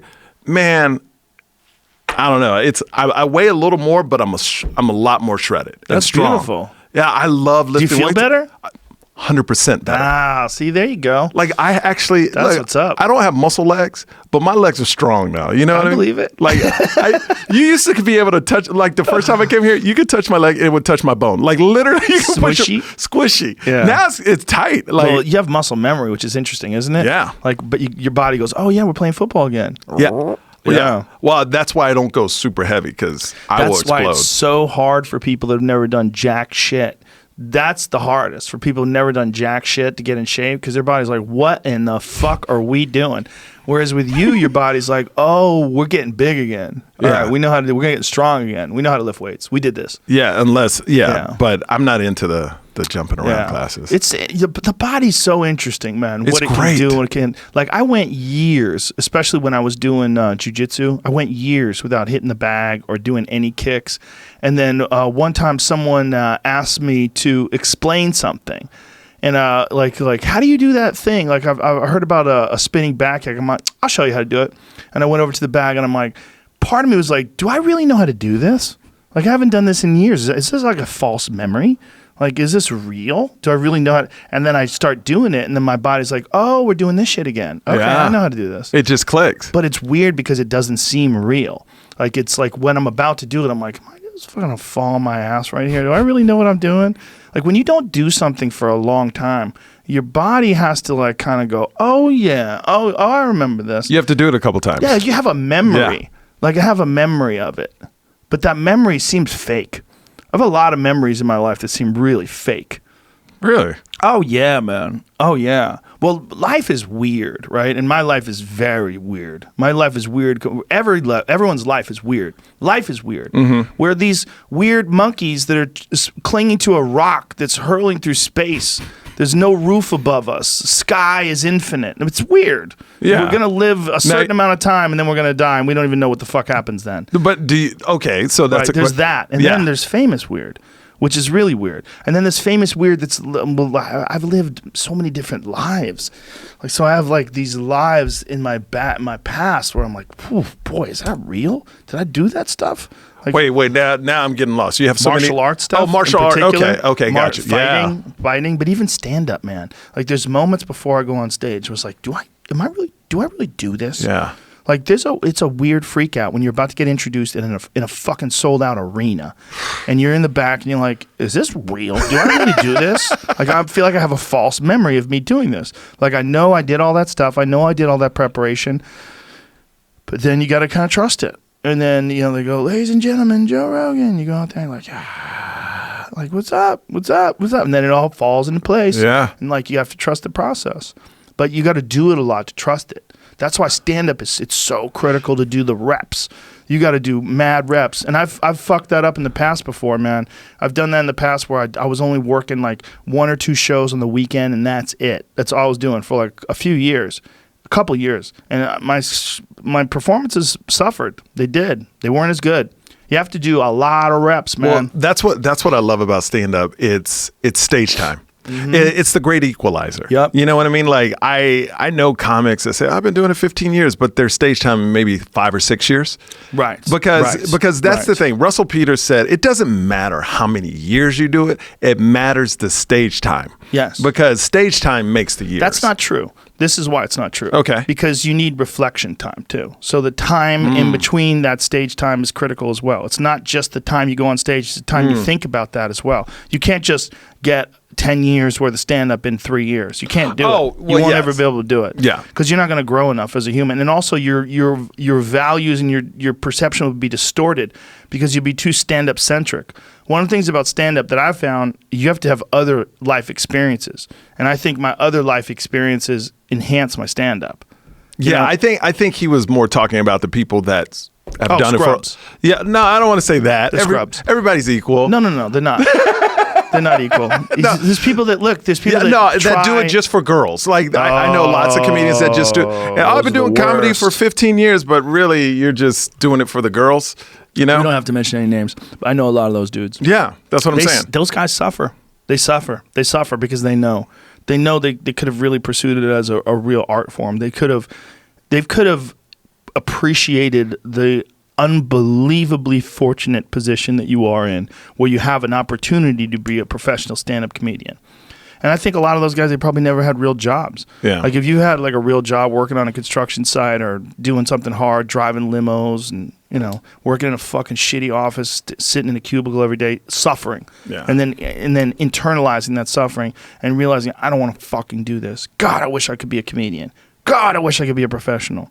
Greg Fitzsimmons and I, we started out exactly the same time, like a week apart from each other. Greg and I have been buddies forever. And one of the things that we talk about is when we first started in Boston, we never thought about having a career. All we thought about is, man, if I could pay my bills doing stand-up. Like Greg has won multiple Emmys. He's had Showtime specials and, headlines all over the country. And we were talking about, it's like, I never would have dreamed that would have been possible. It wasn't even a dream. Yeah. The dream was make a living. That's it. Just make a living. Yeah. That's it. That's why I was saying it was so inspiring, like coming on this podcast, because it kind of was a domino thing after doing this, because to me, this podcast is very inspirational to people. And it was the moment I was on here. So I did this whole lifting, then I listened to the David Goggins book, and I was like, oh my God, this dude's crazy and a beast. And I did the mirror thing. Like he said, the first thing on my mirror is WTFO, work the fuck out, right? Yeah. So that's the first thing I do in the morning. Beautiful. And I go, if this dude can go through all this, I can wake up and work out in the morning. And then comedy's up there, and then sell a TV show, which already happened this year. That's going to be announced in a couple of weeks. So it's a thing where... Congratulations. Oh, thanks. But it's a thing where sometimes you just need to see it firsthand. Yeah. because once I saw what you've done live, I've seen it on YouTube, but once you're here and you feel the magnitude of it, it was like, what the fuck am I doing? I need to really start pushing harder, and I need to really focus just on comedy, on podcasting. I built me a podcast. Like it was just so inspiring, and then it just dominoed into more and more things and it had a lot to do with your listeners, like saying jiu-jitsu gyms were reaching out to me because I said I wanted to try that. You should try it. You're built for it, man. You told me not to because my knee. I have knee problems. That's right. What's wrong with your knee again? It's a meniscus. Did you get it? No, I never got it fixed. So, just get it scoped. But like the shirtless dudes and the whole jiu-jitsu. Does it bother you right now, your knee? Yeah. Yeah, all the time? Well, I squat and stuff. It's fine, but I couldn't imagine somebody like I Put did you a in a work. heel hook? I did one of these classes where I just jump around a little bit and hurt it. That's why Did you ever get an MRI? I did. They said it's just rough, like it's grinding on each other. So they injected it with the gel. So What gel is that? I can't remember what they threw in it. Hyaluronic acid? Yes. So they did that. That'd probably give you a little bit of space. Helped it a little bit. Yes. Yeah. So it feels better, but I know I couldn't take, like, man, somebody punches me or hits me, I'll evaporate, man. Literally, I'll be, poof. Yeah, but you don't have to get hit. Jiu-jitsu's not about getting hit. It's just grappling. Okay. Yeah. No. I'm good. Okay. Yeah. All right. I don't think I could handle that. Like, hey, you don't have to. Baby steps. Yeah. I just started working out again. But I can send you to someone who can inject some stem cells into your knee that'll help you a lot. Do you believe in stem cells? Oh, 100%. Yeah. I've had some significant results. And Really? in fact, results that are shown on an MRI. I had a full-length rotator cuff tear in my right shoulder that they were thinking I was going to need surgery on. I got some stem cells, and less than a year later, I had 2 stem cell injections, and less than a year later, I got another MRI, and it was gone. Have you heard of That means the tear disappeared. It's gone. It healed up. PRP and something called exosomes. Exosomes and PRP fixed my shoulder. I've done PRP on my knee once. That can help. No, it did help for bit. like a couple of years. But have you done NDA?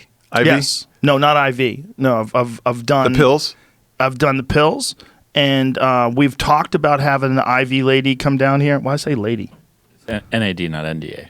Oh, Right. What did you say? NDA is like a non-disclosure agreement, but NAD. Oh, is NAD. I'm That's- sorry. Yeah. I translated it Yeah, in my yeah, head. yeah, I knew what- what you meant. Yeah. Thank Making you. sure we're on the same Yeah, page. NAD. Yeah, NAD. Yeah, Did I I take say my NDA? non-disclosure agreements Yeah. intravenously. I want to know they're really in my system. It's so ridiculous. No, NAD. Yeah, NAD. Yeah, yes. yeah. Yeah, I heard that's the shit. I've never done but I take the pills. But I've never done the intravenous. I've heard the intravenous. I wanna try it, but the only thing that scares me, I have a doctor friend, so he's like, "Oh, you gotta try it. You gotta try it." Yeah? And What scares you? well, the tightness of chest when they do it.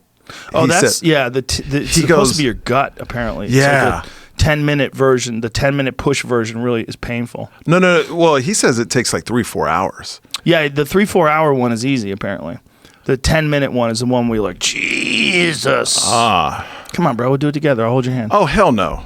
I'm just scared. I'm scared of that. Anything that, because my friend's name is Dr. Shaw, and he's amazing. Like, he's the type of dude where we'll just go to lunch and he'll tell me all the new stuff that's coming out, right? And he owns this place called Next Health.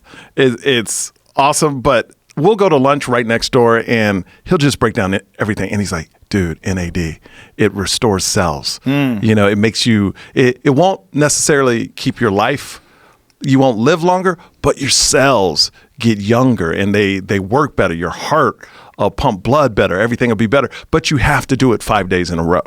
5 days in a row. 5 days in a row for how max. long? For 5 days in a row. For But like, how often? Well, he said like once a year. Once a year? Just 5 days in a row? Yeah. That's it? Yeah, but it's like 3 to 4 hours, man. Like it's 750 milliliter. Or Yeah, I think you can do it in 10 minutes if you can gut it out. no, I bet you can. no. I bet David Goggins would do it in 10 minutes.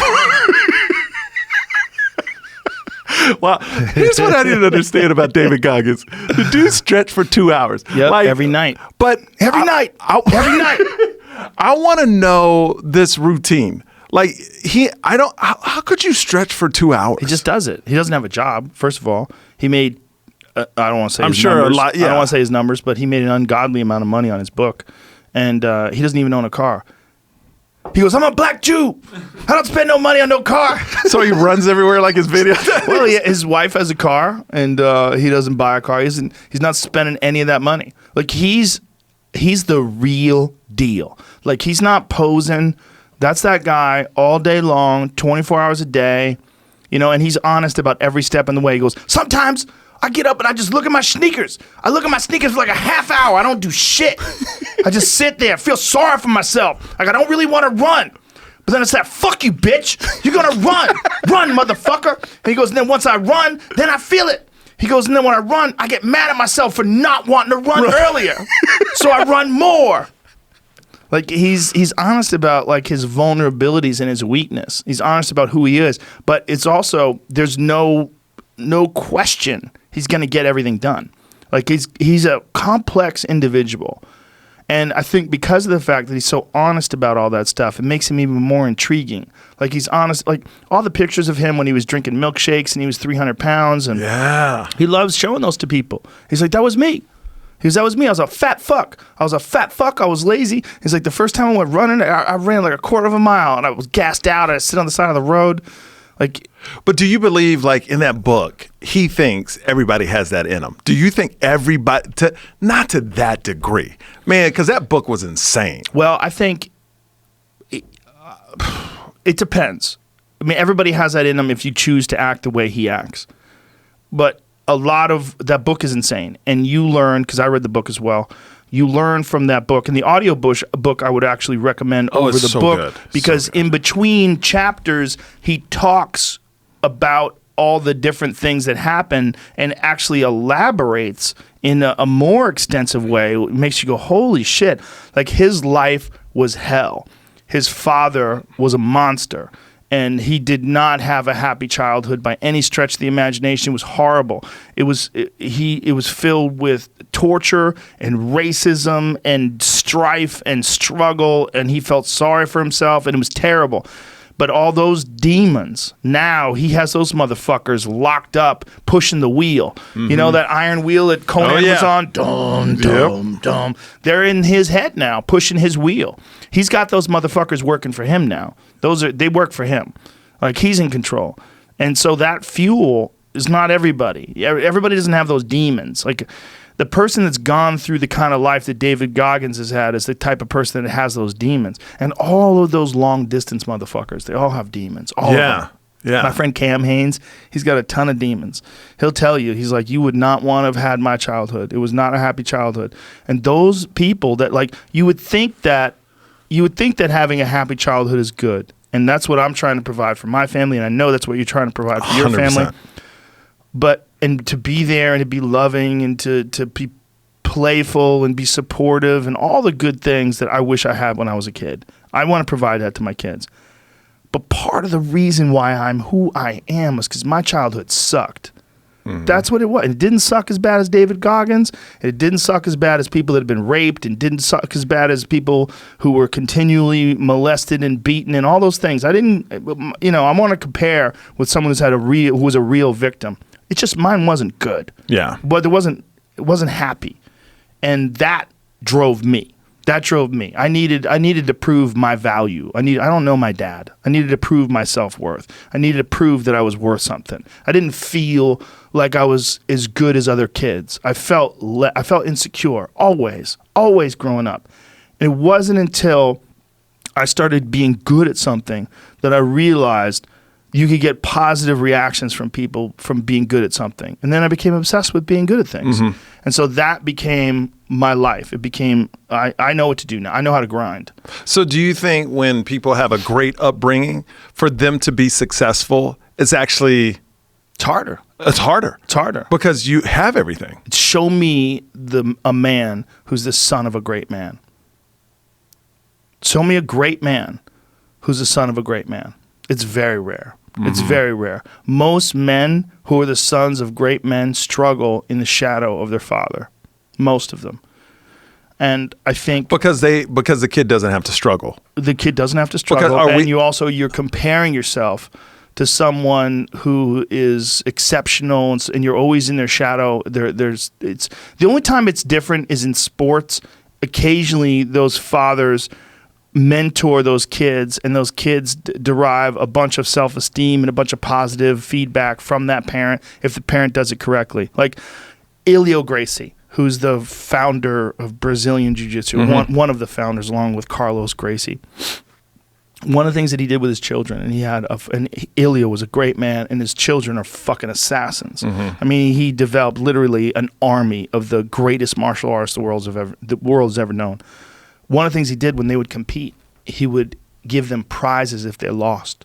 He didn't put any pressure on them. He understood early on that putting pressure on kids and making, like, this is your whole life, they crack, they break, they just can't take it anymore, and then they wind up doing drugs, and they escape, and they give up.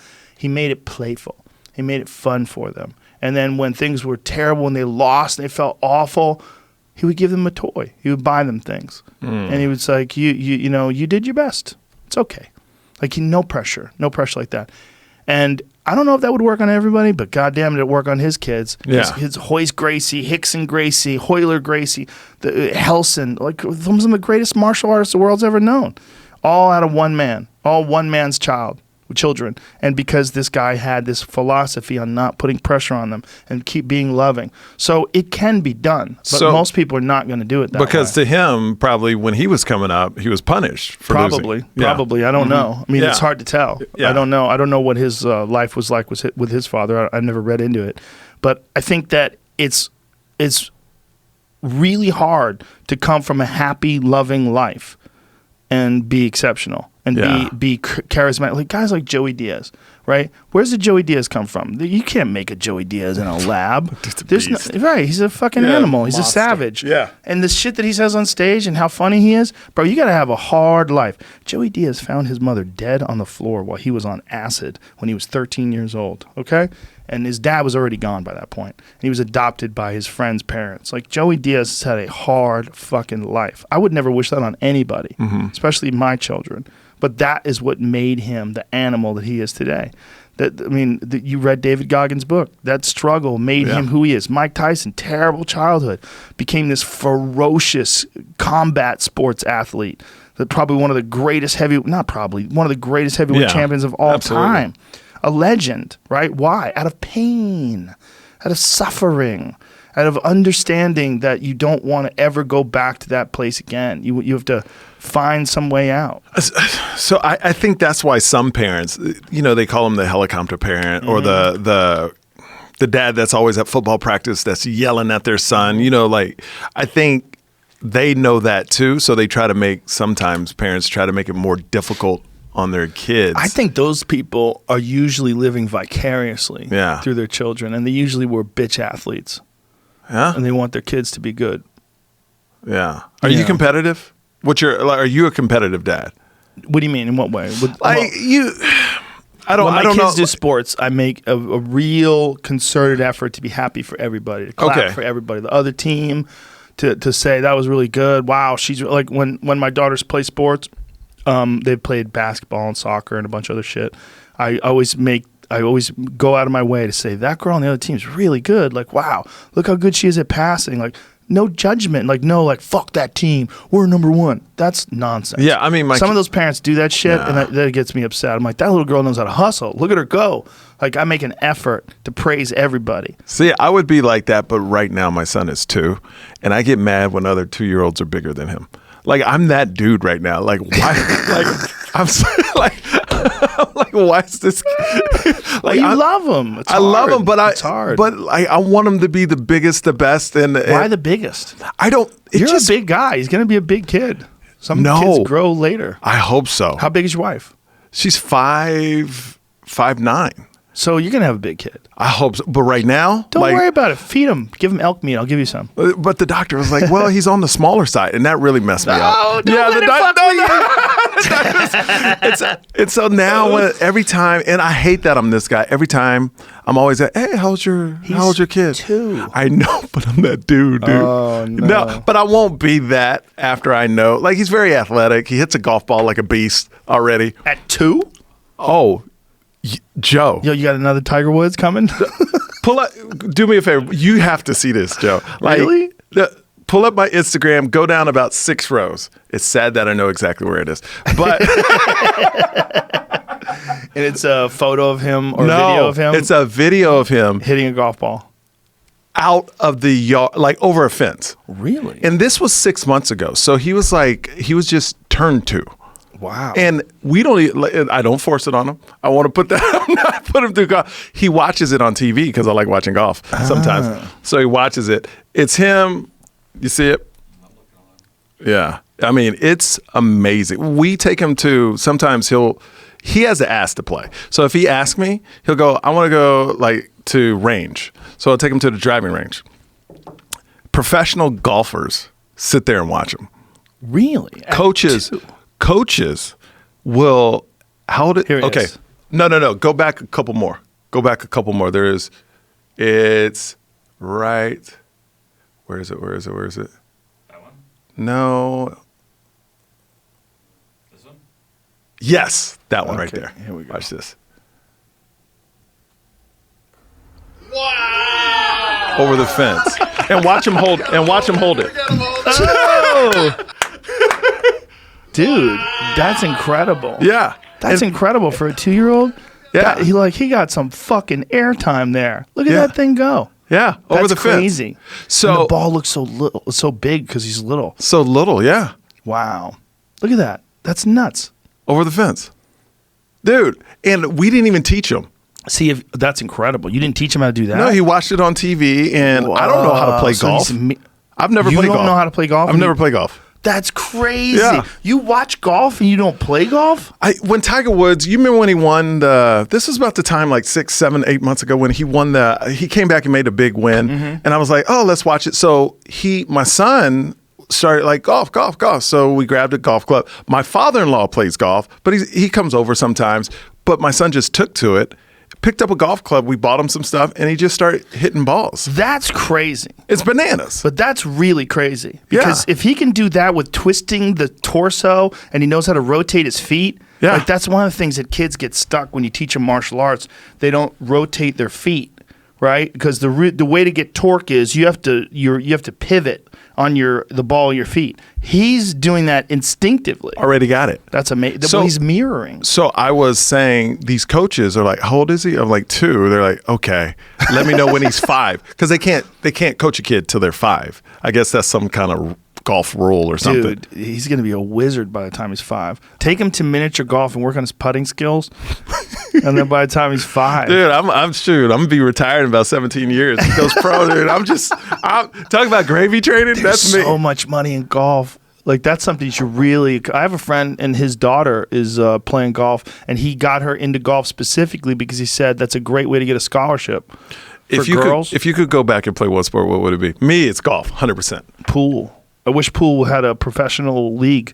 I wish there would be it does have a professional league, but it's not. You can't make any money. Well, I'm talking about money. Like if you could go back and play one thing to make money. I avoided golf because I get addicted to games, and I knew golf would take 8 hours. I would see comics that would really get into golf, and I'd see their comedy slip off because they were paying too much attention to golf, and I was like, oh, that ain't good. And you get tired. You walk around the course all day with a fucking bag of clubs because comics are poor. They can't afford a caddy or a golf court. You're playing in public courses. And I would see these guys. They'd come in sunburnt, 8 hours of drinking and knocking a ball around, and then they'd be tired when they did stand up. And I was like, oh, I can't fuck with this. That golf bag is heavy. Well, also, I have a real addiction problem with games. Like, it's a real issue. I get very, very, very addicted to games. So I can't I can't fuck with golf. I know you love those shooter games, right? I love all those games. I love Quake. Quake is the big one for me. But I love playing pool too. Playing pool was a huge part of my my youth when I lived in New York. I played in tournaments. I played every day. I would go to the comedy club. This is what I would do. This is my morning day.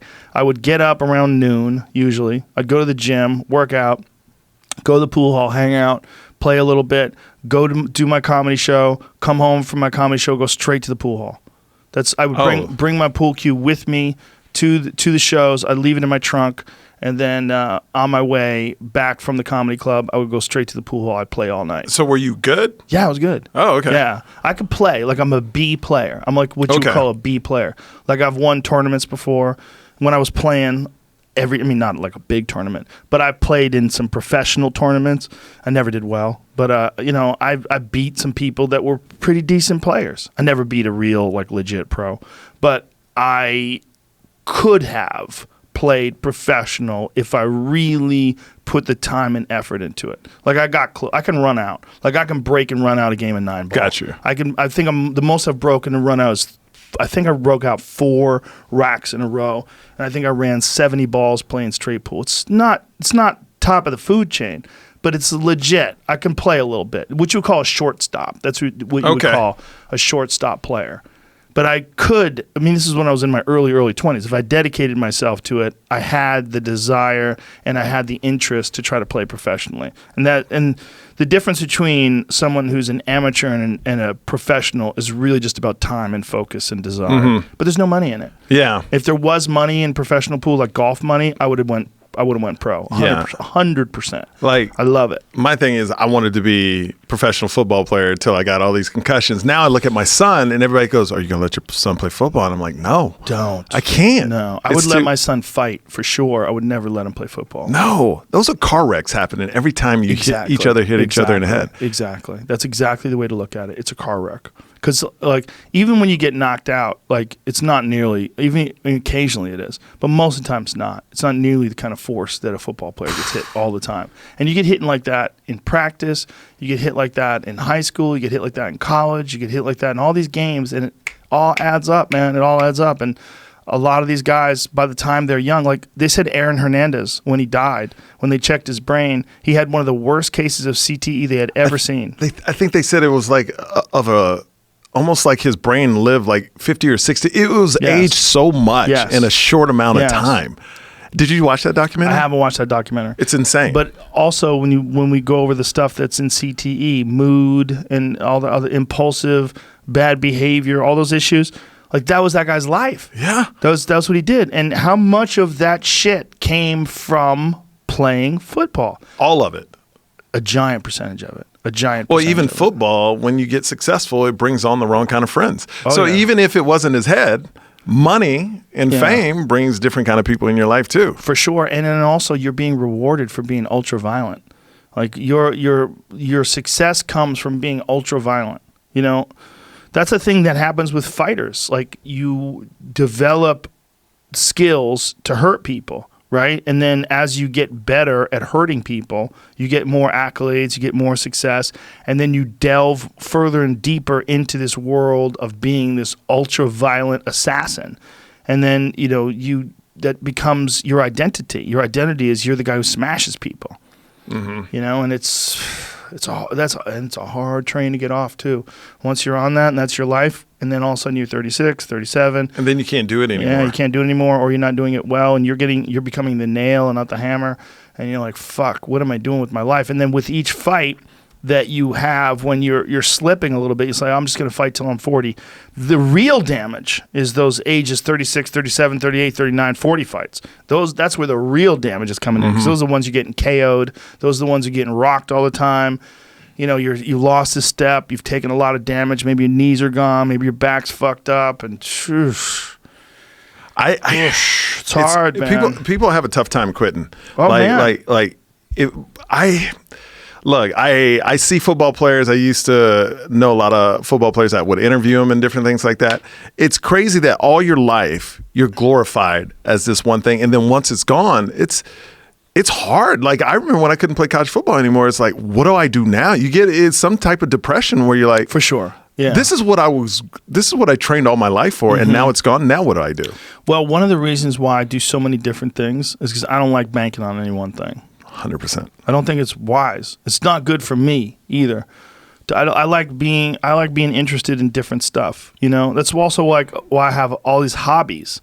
I have all these different things that I'm interested in, whether it's playing pool or archery or hunting or any of these other things that I'm interested in. I'm not just interested in them for the end. Like with hunting, the end is always the excellent meat that you get out of it and the fact that you're eating this organic wild game that's the best food in the world. That's for sure number one. But it's also the difficulty in the pursuit allows me to express myself in a different way. Allows me because I'm not that good at it.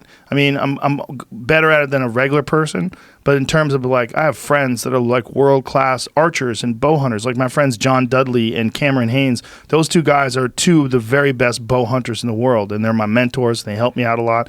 But I like sucking at things because you can learn about yourself. You learn about yourself from concentrating. It's not something that's ingrained in my psyche, in my brain. It's something that I have to concentrate on and practice every day. And I think there's a real benefit in sucking at things. Yes. Even if you're excellent at something, find something you suck at and get better at it. It's really, there's real benefit to that to being a beginner. It stimulates your mind in a way that when you've already achieved a certain level of success or a certain level of some high level of ability at something where you've been doing it most of your life, you sort of like you get accustomed to this feeling of being really good at something. The real growth is in sucking. The real growth is in like, that's why I like yoga. I've been doing yoga for like fucking years. I still suck. I suck. Like most classes, I fall out of poses. I don't ever, I mean, occasionally make it through the whole pose without falling out, sweating and shaking and straining. But I never made it through an entire class without ever falling out of any poses. I've never done that ever. I've never had one class where I made it to the end. But I see these old ladies doing it right next to me all the time. Crushing it. Little 90-year-old old lady just fucking holding her feet up in front of her, and some people have done that kind of shit a long time. But the real, I mean, it's great for them. Don't get me wrong. Yeah. But the real growth in things is sucking, learning. Like, how do I do this? What do I do? Because then when you can do it, it's all the more gratifying. It's all the more gratifying, but also it opens up new pathways in your mind when you learning things, whether you're learning a language, and I'm talking on my ass there because I don't know any languages, but this is what I've been told, is that it helps you intellectually. When you're learning a game like chess that's complex, when you're learning archery, when you're learning things that require all these moving parts to come together. That's why martial arts is so good. You're using your brain because you're thinking things through. You're also using your brain because you're managing your emotions. You're also using your brain because you're managing your discipline and your will, because you don't want to quit. And then you're using your brain to try to harden your body and condition your body and get it to the point where you can actually do jiu-jitsu effectively. Yeah. And then you also have to get disciplined so that you go to the gym all the time, so that you have strength in order to execute these moves, and you have cardiovascular endurance in order to survive the rounds. Like, all those things are not just good for jiu-jitsu, they're good for life. Like, my Taekwondo instructor said something to me when I was real young, and he said, Taekwondo is a vehicle for developing your human potential. And I was like, I get it. So this is just a thing I'm doing, and the better I get at this thing, now I understand how to get good at things. That's what it is. So when you do something new that you suck at, whether it's yoga or playing golf or anything, the growth is in learning. The growth is in figuring, how am I holding it? Like this? Yeah. Okay, like this here? Huh? Like, you learn, and in learning, there's something that happens to you. Like, your mind expands, the synapses fire. You see things better. I'm so disappointed in myself because I said when my son was born, I have a lady that comes over and I tell her, just speak Spanish to him, 3 days a week. So, and I said, by the time he's 2 or 3, I'm going to know Spanish too, because I'm going to learn it when he learns it. God damn it, I don't know one word of Spanish besides hola, right? But I'm upstairs the other day, and this lady is talking to my son in Spanish, and he's answering in Spanish, and I have no idea what they're talking about. That little wizard, little golf playing Spanish. He's like, hola, wizard. ¿cómo estás? Man, I'm like, what? That is great for them, man. Oh, it's so good. But like I don't know. My parents didn't like. Why wouldn't they teach me another? Why wouldn't my mom talk to me in Korean? She wanted to Americanize me because people made fun of her. So now it's it's cool to know other languages now. Before it was like, oh, they would do this to my mom, the Asian eyes to my mom. Right. So my mom was like, I got to Americanize you as soon as possible. I don't want you to have to go through that. And I feel cheated because I should know Korean. I should know Spanish. I lived in Texas and Miami. And I'm just this dude that doesn't even, I lived in Miami for 8 years and don't know Spanish. And Texas. Like I'm pathetic. And I said, my daughter was born. I go, you know what? By the time she's 3, I'm going to learn Spanish. She's 3 months. I haven't taken one class, but I am though. I am going to start doing it. Here's what you do. What do you listen to when you're in your car, when you're driving around? Books. Just listen to Spanish. Yeah. Listen to things on like one of those Rosetta Stone. See, Listen to that. I'm going to do it. You know what? Last Do time I it. was here, Do it. I started working out. Do it. Next time I come, I'm going to do my whole interview in Spanish. Tom Segura is doing his whole special in Spanish. I didn't even know the dude spoke Spanish. Tom That's Segura speaks amazing. fluent. You should see him and his mom. Him and his mom together doing a podcast in Spanish is fucking hilarious. His mom's hilarious.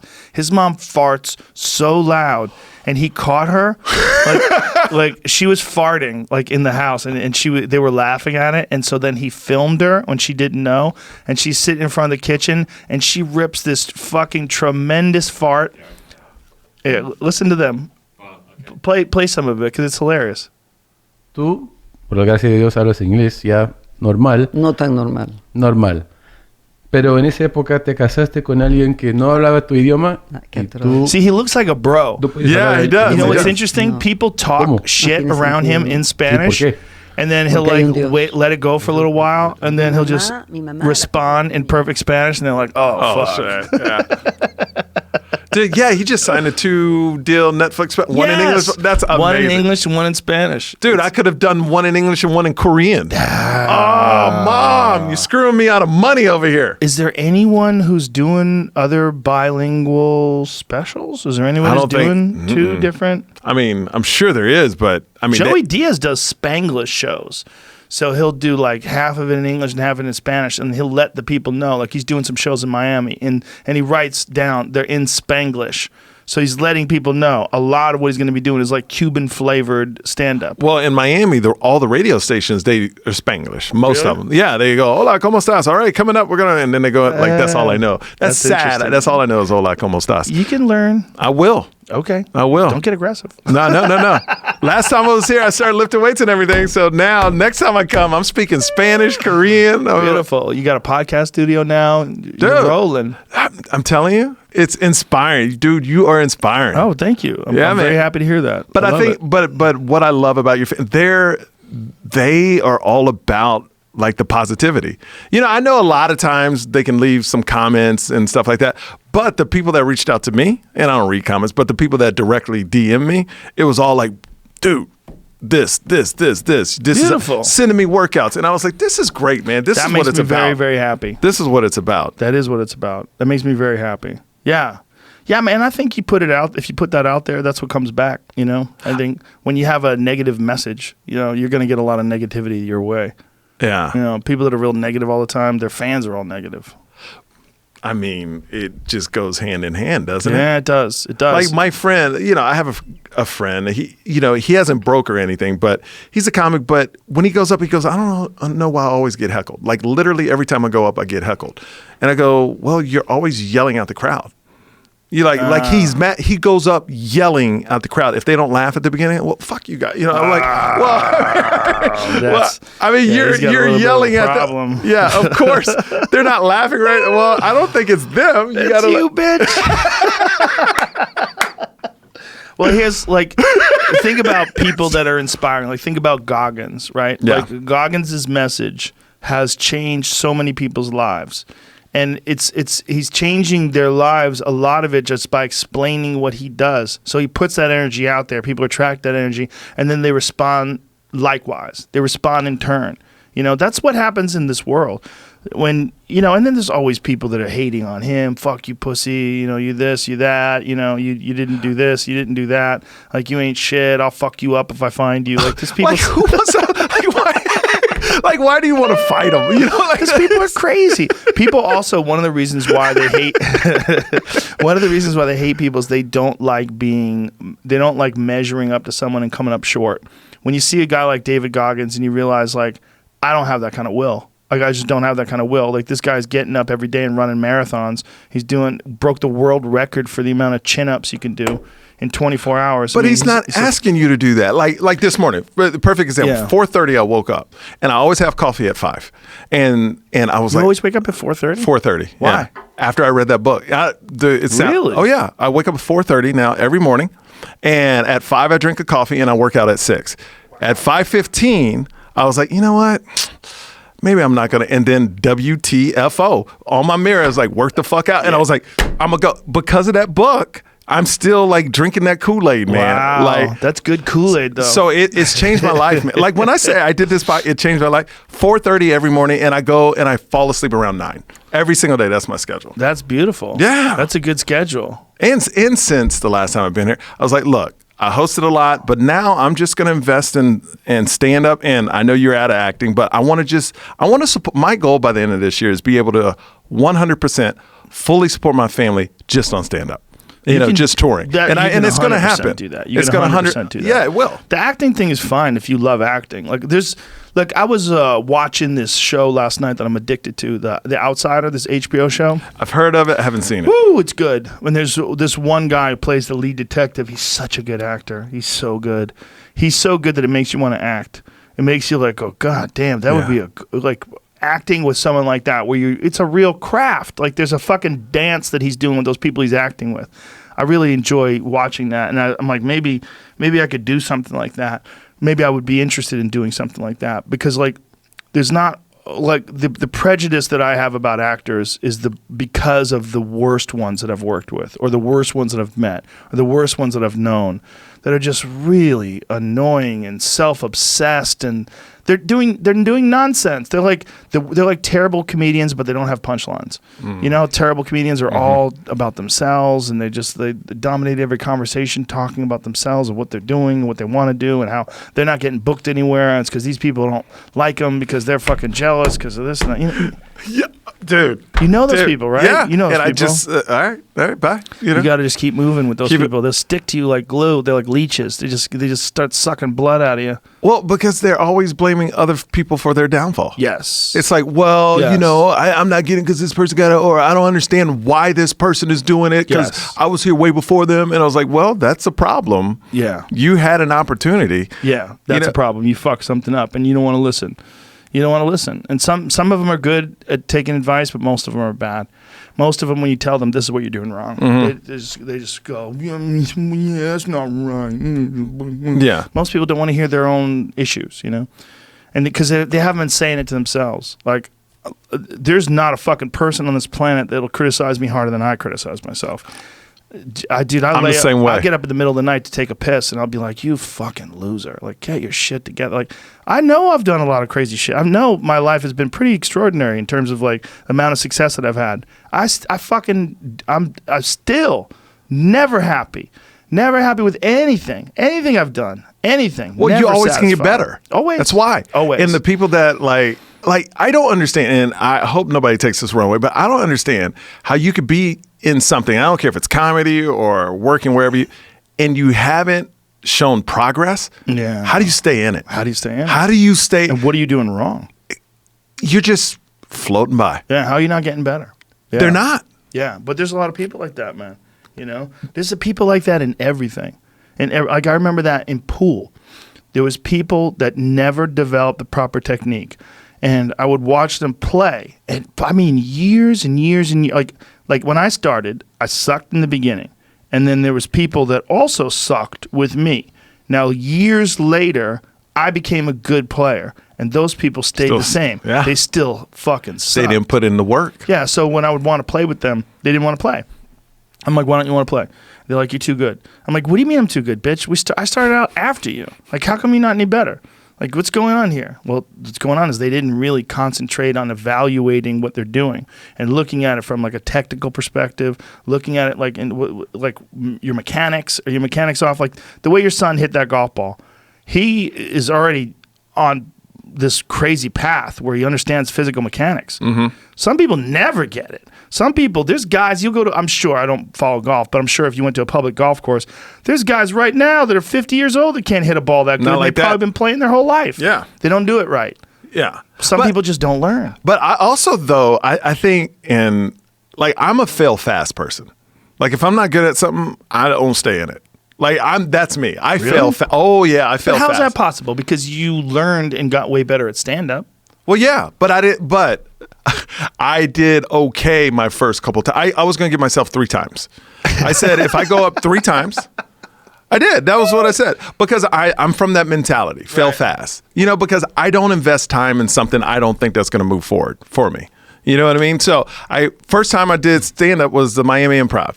It went well. Second night, I opened up for the Wayans brothers. Well, first night, you were already a radio personality. Yeah, in Miami. So I was home team. Right. And then Wayans brothers, they were in West Palm Beach, home team kind of. Mm-hmm. But after the first time I got off stage, I called my mom and I was like, this is what I was born to. I love it so much. I'm at home. I'll just be staring off in the distance and my wife will walk by and go, comedy? Like she knows. Because she's talking to me, I'm not hearing it. And that's how much I love it so much because it's the only true art where it's just you and the crowd. And what I love about it is the stage is not prejudiced. That stage, it may be political getting on that stage, but once you're up there, it doesn't matter. If you're funny, you're funny. Yeah. And that's why I love it because we're in an industry, you know, where what I do, you get a lot of no's, man. No, you can't do it. Mm-hmm. But to have an outlet that same night to go up and get 300 yeses, it just keeps you in the game. You know? Don't need someone to approve whether or not you get to work. Yes. Yeah. Yeah. Like you don't have to get picked out of a lineup of people that are trying to play the part of Bob. Like, are you reading for Bob? Come on in here, Michael. So I see you're a comedian, and you were on the first season of Fear Factor. Congratulations! Oh, yeah. Thank you. That's my credits. Thank you so much. You were in Justin and Kelly in Fear Factor. Yeah, that's my 2 credits. Come on in, and okay, you're reading for the part of Bob. Remember, Bob is gay. Did you know? Yes, of course I did. We're not playing it like that. Okay. We're not. But think Mayor Pete. Mayor Pete. Okay, don't think like the next door neighbor on Three's Company. Well, you got to give me some direction. I mean, who was a famous gay character in a sitcom? Oh, Will and Grace, right? Oh, Jack. Yeah, just Jack. Yeah. Yeah. So I did it right. Yeah. If that's your example. If you're gonna do it like that. Yeah. Well, if it's, I'm going off. You're the casting director. I'm going off your cue. So if you tell you how to do it, don't they want to see you like what your take on it is? Yeah. Yeah. But no, they give a description. Okay. So by your description, Will and Grace, I did it right. Yes. So nobody can get mad. Okay. Bob has PTSD. Okay. And yeah, he's ready to rock, and he's drunk, ready to go. Just fucking acting. But I mean, you're way past this level. But you got to admit, I mean, comedy when you're up and coming is like that too. Oh yeah, for you're sure. trying to get stage time on these places. Mm-hmm. Yeah. You know, so you're really on auditions all the time too. Yeah, in a way. So, and you're also trying to find your voice on stage, like how you do it. You're not totally sure. Is this the right way? Is that the right way? How should I be going to? But that's also why it's so exciting. No, that's what I love it. I love it. And there's also one of the things that's so exciting about stand-up is there's really no one way to do it. You know, like if you play golf, kind of one way to do it, right? You learn how to do it correctly. I mean, there's variations. Same thing with pool. Same thing, not jiu-jitsu. Jiu-jitsu is pretty eclectic. There's a lot of different influences, a lot of different styles. But with comedy, man, you could be Stephen Wright or you could be Chris Rock. You know, there's just a lot of different. And that's what's so great about it. It's the best. Yeah. It's the best. Like at the Comedy Store when all these different. What I love about the Comedy Store and what I don't like about LA people is they debate about spending $30 on a lineup where the rest of the country is spending $50 to $100 for that one comic. Yeah. Like that just blows. That's how the people in LA are so just not thankful. Yeah, but isn't that normal? There's so much to do here. Yeah, no, but there's so much to do here. They take it for granted. Like I mean, when you have these look, I just did Salt Lake City and Wise Guys. I love Salt Lake City. Club. Oh my God. Dude, big It's a shout out great to club. Keith. They have two there, right? Two Yeah, they clubs have there, two. yeah. I did one. It was my first time there. I did a while ago, but it was my first time really there. And man, those people appreciate every joke. Yep. They appreciate the experience, where a lot of times I'll see, to me, a comic crushing up there and people on their phones, people just, they don't, I don't know. I just You can't feel, worry about that. I know, but I'm not on stage. I'm just, I just, they're disrespecting. I get mad when people disrespect the craft. Like I'm so in it like that. It's like, you should be paying attention to that. I get angry at people. Yeah, you can't concentrate on them, though. You just got to do yourself. Yeah. It's like your dumb friend who yells at the crowd. Yeah, I don't know. Yeah. Same shit. Yeah. Don't worry about that. But I'm in the back watching. So I'm Yeah. like, dude, I you need to be understand. watching. Yeah, well, you're definitely going to get a lot of self-absorbed people in this crowd. You get a lot of, I find that more at the Improv. Not necessarily these days, because most of the times I'm at the Improv, it's my show. Yeah. But I feel like that's a more Hollywood crowd in some weird way. You know, one of the things that's the Comedy Store, it's really shocking how many people come from not just out of state, but out of the country. Oh, yeah. To come to those lineups. Like, I run into people all the time. They're like, yeah, we're doing comedy tourism. We flew in from Scotland. I'm like, what? You guys flew in from Scotland? He goes, hey, yeah, you motherfuckers won't come out there. So we came to you. I was like, wow, that's crazy. But I feel like right now, comedians that are really killing it, they're rock stars, dude. Like rock stars. I just saw Joe Coy sell out 2 shows at the Forum. Yeah. And I was there. And when he walked out, it could have been Bruno Mars. It could have been like same Yeah. applause, same everything. Yeah. And that's what I love, is that this industry right now is on fire, but the people leading it too, and I've only been in it 9 years, but they're giving. You know, like when That's new. Yeah. 9 years ago when I started, it was all about people backstabbing and talking shit about people. Now I think podcasting has changed the game. Now people are having, I don't want to call them cliques, but you got your people, you know, and those people that are in that clique, they help other people. Yeah. And I think it's that thing where with you, with Tom, with Bert, with even D'Elia, Theo Von, it's almost Brendan Schaub and Brian Callen. I think it's a thing where people are like, oh, everybody can be successful. Yes. It's not just one person that has to be successful. Yeah. A lot of people can be successful. Yeah. And there's get a break. 350 million people in this fucking country. That's what I'm you saying. You want all of them, bitch? They're all for you? You greedy asshole. That's what I'm saying. Well, it's also, too, there's a brotherhood and a sisterhood amongst us and our friends, that you are dealing with a very small number of people that are professionals at this on earth. Like, when you go to the Comedy Store, if I run into Anthony Jeselnik and I give him a hug, it's not just he's my friend. It's also he's one of maybe 1,000 people like him on earth. Yeah. Maybe. It's true. Maybe. It might not even be 1,000. It might be 500. Like legit world-class headliners that can sell out a theater. How many of those?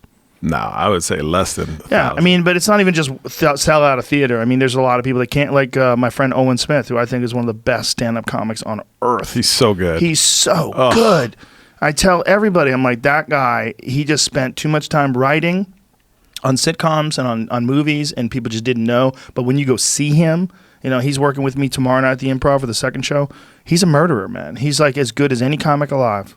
He's as good as any comic alive. He's one of the best on earth. What do you think it is? Because you've reached that the peak and continue to grow. But what do you think that when you're a comic and all of a sudden you just pop? Like, People find out. I think today it's the internet. Today it's the internet. Like a YouTube video can make you. One YouTube video, like Angela Johnson, that nail bit, that bit made her whole career. Yeah. Russell Peters, he got famous off of YouTube clips, people seeing his YouTube clips. And a lot like Joe Coy, also it's like, hey, our people are represented, you know, because like for a long time, like who the fuck was Indian that was a famous comic? Nobody. Russell comes along, hilarious, Indian, you know, and making fun of all races, and people are like, holy shit. Yeah. Like, and then it starts with that, and then like what I love about Joe, it started with Filipinos, and now everybody's enjoying it. And I think like when I watched Joe's journey, it was like he was already in full stride of like killing it in stand up. Then he got on Chelsea. Then at work with Adam Carolla. So everything kind of exposure, like you said. Today it's kind of like American Idol. There's a lot of Kelly Clarksons, but Kelly Clarkson won the first season of American Idol. Carrie Underwood won whatever. So these are great singers. You just need exposure. Yeah, you know, exposure is everything. Podcasts. The beautiful thing about podcasts is first of all, comics. Unlike in the past, like say if you were the host of the Tonight Show and you were Jay Leno, and then David Letterman was the host of his show, you guys were in competition. Like that shit's on the same time. Fuck him, fuck you, and everyone's backstabbing. Like they used to have deals. Like if you would go on one of those shows, you couldn't go on the other show. Oh, it's still I like remember that. I think. Or maybe it's not as hardcore, but yeah. That's so dumb. It's so dumb. But they had to do that back then because there was only one host of the Tonight Show and there was only one host of this show and one host of that show. I mean, all told, out of all the people on television that did late night talk shows, there might have been six people. And how many comics were there? Thousands. Hoping Jay Leno had a heart attack so they could take that spot. Hoping Conan O'Brien would drop dead. Hoping.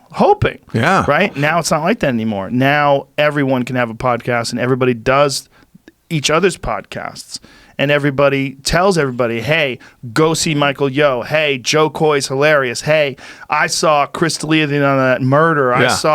I saw Anthony Jeselnik crush it in the main room. And people love it. They're happy that other people are successful. It's a good feeling. So you see that too. That's only happened in the last like 3 or 4 years. It's like I think it's about 5. 5 years. It's about 5 years. Yeah. I think it's all a part of this. It might be even a little more than 5 years. But the point is, it's all a part of this transition to the internet, because the transition to the internet is a transition of opulence, like this, where we're all blessed. There's abundance. There's no scarcity. Like there used to be scarcity. Before it was like, oh, there's only a few spots. If you want to get a sitcom, you and I show up in the audition room and I'm looking at you and you're looking at me and I'm like, you playing for Bob? Yeah. You gonna play a gay? Or are you gonna play it? How you gonna play it? How you gonna play this? Yeah. Yeah. Oh, good luck with that choice. You backstab each other and get weird. There was a lot of backstabby weird shit in those days. And that stuff's gone. Everybody's happy to see each other. And also, they support each other on the road. They take each other places. Like, they do shows together. And one of the things that I realized early on, you make less money if you take people on the road with you and you pay for their flight and you pay for their hotel and you pay for their meals. But you have so much fun. But you have way more fun. It's way more fun, man. It's way more fun. It goes from being depressing. Like, I've done the road by myself, and you're sitting in a hotel room staring at the fucking TV, bored. You go to counting the gym. down the time to the show. And then you're working with some dick shit. Some ass fuck from fucking Pittsburgh that sucks, and you're just like, God, this local guy's terrible. And you call your friends, bro, where are you? I'm in Baltimore. Are you any good? No, the guy I'm working with sucks. Like, yeah, I wish we were doing a show together. And and then I realized somewhere along the line that for my own mental sanity, I'd rather take a pay cut and just take guys on the road with me. So I started doing that. I was doing that early on. I was doing that in like the early 2000s. I was taking people on the road with me. And it was a problem sometimes. Like club owners were like, we would like to book the opening acts. I'm like, Yeah. Like, we want to use our local guys. I'm like, I don't know them. And then a lot of those guys step on your material too. Like, say if you have a bit about your dad, they'll do a bit that's real similar about their dad. You're like, Well, it's a thing where ever since I started, like once I started headlining, I've always brought my own people. And yeah, it is a bit, and I don't make close to the money you make, but it's a thing where I know the investment, it makes me a lot better on stage because I know the whole show from start to end is going to be good. Oh, yeah. I've had horrible experiences. Like I remember one time one of my friends couldn't come, and man, a host is just, literally 20 minutes of silence. And then it's like, all right, here's your headline. And the audience is angry by the time you go up. They've wasted their money.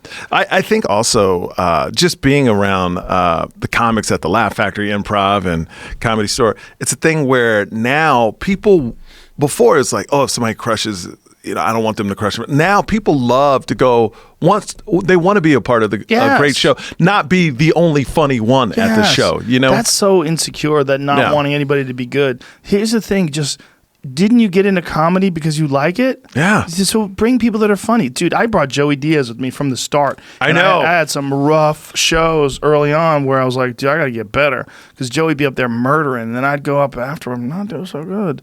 But it made me realize I had to step it up. Yeah. But it's also like, I wanted to laugh. Like, I want to have fun. Not only did I bring Joey in the road with me, but this is during Joey's drug days. I brought a second opening act in case Joey didn't show up, because Joey did instead of not booking Joey, I started booking Ari. So I booked Ari and Joey. So if Joey showed up, great, we got a three-man show. If Joey didn't show up, we got a two-man show. But I always had an opening act that way. Wow. Did he ever not show up? A couple times. Okay. Not that many, but it was always touch and go. You never knew. And sometimes you just leave on Sunday. I told you I'm leaving on Sunday. I'm like, you didn't tell me you're leaving on Sunday. I don't do Sundays, cocksucker. Okay. I mean, but can you say the nicest human being? I love him. On earth? I love him to death. He's my brother. Every time I see him, man, it's like, yo, my God. Yeah, he's just so nice. I love him. He's I a good love him dude, so much. man. And I love him, and I've seen him on his full journey. I've seen him from being this guy who's like fresh out of jail, was a fucking criminal when I first met him. I could tell. But I knew so many guys like that from the pool hall and from fight gyms. And I was like, oh, look at this real guy hanging around the Comedy Store. I'm like, what's up, man? And Joey and I, we hit it off like that, like immediately. And then to see him transform to being one of the best comics on earth, it's so satisfying to see him go and sell out the Chicago Theater. Chicago Theater is 3,700 people. He sold it out like instantly. He's a murderer. He's so good. He's so good. No one on earth makes me laugh harder. There's a lot of great comics out there, but Joey's special. To me, he's special. And the thing is, nobody can duplicate what he does. Like you can't touch it. Not at all. Yeah. Not at all. No, it's amazing. But, it's also, he's a product of the Comedy Store, like a real product of the Comedy Store. Like that, the freedom to take chances and to be loose and wild, like that's where all that stuff's from. When you first met him, was he like that? Like on stage? No, he had to learn how to be that way on stage. Off stage, he was hilarious, though. He would hold court in the back, like in the back parking lot. We'd all be hanging out back there, and Joey Diaz would just be telling us stories. We'd be falling down laughing. And he would be good on stage. He would do well, but he would tighten up. He would worry about being cast in a movie. That was always the thing. Like, he wanted to be in a movie or a show. And that kind of pressure of worrying about people, what people care, that's constricting. And then somewhere along the line, he just stopped giving a fuck. And when he stopped giving a fuck, he would just go up there and destroy. And it was a quick transition. It was like he went from being like kind of good, doing okay, but really funny off stage, to figuring it out. And if you ask him, he just stopped giving a fuck. He just realized, he goes, I realize all these motherfuckers aren't going to help me. Yeah. Like, they're not going to help me. Fuck them. They're all idiots. And they'd come and go. The agents would get fired. And he realized, like, what was I fucking thinking? And he figured it out. How long did it take you to get to that point? Because I know, like, you were in the acting world, but when did you get to that point? Well, I started doing stand-up first. I did stand-up in '88, and I never planned on acting. I got into acting just because of stand-up. I did a MTV half-hour comedy hour, and from there, I wound up getting a development deal, and I wound up being on a sitcom. And I didn't really like it. And I was ready to quit, but I had already gotten a lease. So I was out here, and I already had an apartment. Yeah. I was ready to go back to New York, like 100%. What didn't you like about it? I didn't like the actors. The actors on it. I didn't, but no, the actors on the show, some of them I was friends with. I enjoyed their company, but there was a bunch of ones that I met that I did not like. I didn't enjoy the circles. Like, I'd go out with actors, rather I'd go out to dinner with them, and they would bring their friends. I'm like, who's this fucking liar? You're bringing this crazy egomaniac, narcissist liar, and we have to sit here and have dinner with these people. So many of them are so crazy. And again, this is low-level people trying to get into acting, like open micers, right? Yeah. If you go to open mics, you'll see the occasional gem, like, wow, that guy is probably going to make it. And then you'll see, oh, this person's fucking crazy. They're just hanging around this industry. And you got that with acting, too. And I didn't like it. And I also didn't like the whole thing of needing people, the auditioning thing that you would get in LA would develop a type of person that was just like very guarded and fake, and they were trying to project what they wanted you to see rather than be who they were. I enjoyed New York. I enjoyed Boston. I enjoyed the East Coast. It was just, those are my people. So I didn't like it, but I had a lease, so I stayed. And so then I got on this news radio show, and I was on that for 5 years. And then after that was over, I was like, okay, I'm done with this acting shit. Okay. So would you say is that the time where you were like, I tried a little bit after that. I did a little bit of it. I did some auditions, and I got a couple of development deals to do my own show, but they were terrible. And then Fear Factor came along, and I was like, all right, well, this makes sense. No, I'll do this. did you like it the whole time or no? No. Oh. No, but it was money. It was money. Crazy money. Yeah. And it was also... and it was the biggest show in the U.S. at that time, too. At one point in time, it was. Yeah. Yeah. And we did 148 episodes. There was so many episodes. And then we came back and did 6 more. It was a good way to make money and not need Hollywood anymore. And that's when I really realized I don't want to act anymore. That was where it was raw. The only thing I acted in at all after that was my friend Kevin James's movies. Just because he asked me to, and we're buddies. I did Zookeeper and Here Comes the Boom, but I only did them for fun because I was his friend. And then podcasting. And when podcasting came along, then I was like, in the beginning, it was just fun. Like, I didn't realize what was even going on until many years in. I was at the Chicago Theater, the same place I was talking about where Joey sold out. And I was going to bring something up, and I go, so this happened. Like, how many of you guys listen to the podcast? And it went, yeah. And I was like, whoa. Like, I did not expect that. I don't pay attention to the numbers. So I didn't know how many people were downloading. How many years in was this other podcast? 3 or 4? 4. 4. Yeah, okay. maybe 4. So 6 years ago. And I was like, holy shit. Because for those years in the beginning, it was nonsense. First of all, we'd get barbecued out of our fucking minds, where half the time I didn't know what I was saying while I was saying it. It was a real problem. We didn't take it seriously. Didn't think people were listening. It was a fun, silly way to get really fucked up and talk with friends. And no one was thinking it was like comedy in the early days. Yeah. No one was thinking this was a career. It's almost like in a green room. You're just talking. It was just fun. Yeah. I enjoy people. I do. I enjoy talking to people. I like hearing how people think. I like hearing people's perspectives. And so in the beginning, it was like a lot of that, just hanging out and making each other laugh and talking shit and saying silly things. And then that one day, I'll never forget, how many people listen to the podcast, and that roar, and I got nervous. I was like, oh no, like, what is this? Like, what's happening here? Like, then I started to think like, oh, this is like a major part of my life, a major part of my career, and I wasn't even realizing it was. So this is like 4 years in. Wow. Yeah. And then I started getting guests. That's when I started getting guests on. Like somewhere around 4 years in, I started getting guests, and then like all these different people would come on, but then I'd ask people to be on it, and then people had heard about it, and they'd be on, and some people still like, what is a podcast? Like, what are you doing? Yeah. I'm like a radio show on the internet. Like, who's listening? Like, oh, well, That's not that many people. And then it just became what it is now. But it became what it is now almost like it had a mind of its own, man. And I really think that sometimes. I really think that, and I know that sounds really stupid, because for sure I keep showing up, but for sure I pay attention, for sure I try hard, and for sure I work at it. But I think his thing is like it wanted to be made. Mm-hmm. It sounds crazy. But no, I I get you. It needed it. Like, I don't even know if it needed it. It's like there was a place, there was a spot that was open, and that spot was open for like honest conversation, open-minded conversation, and inquisitive conversation, and letting people explain things over long periods of time. And then some of those people, just like Brian Greene, who was a physicist who I had on the other day, I have to listen to his podcast 2 or 3 times just to try to really grasp what he was saying. Mm-hmm. That happens all the time. I talk to brilliant people. Aubrey de Grey was on yesterday, who's an expert in anti-aging technologies. And so we were talking about all this stuff, and I'm just thinking, like, here I am talking to this guy who spends his entire life trying to extend people's lifespan to 500 plus years, and he's in the middle of this right now, and he's running this institute in Northern California that's designed or is designing all these different specific methods of extending life, and they're experimenting and doing all these different things and raising money, and I'm like, this is such a weird path I've gotten on. But does he really think he can do it?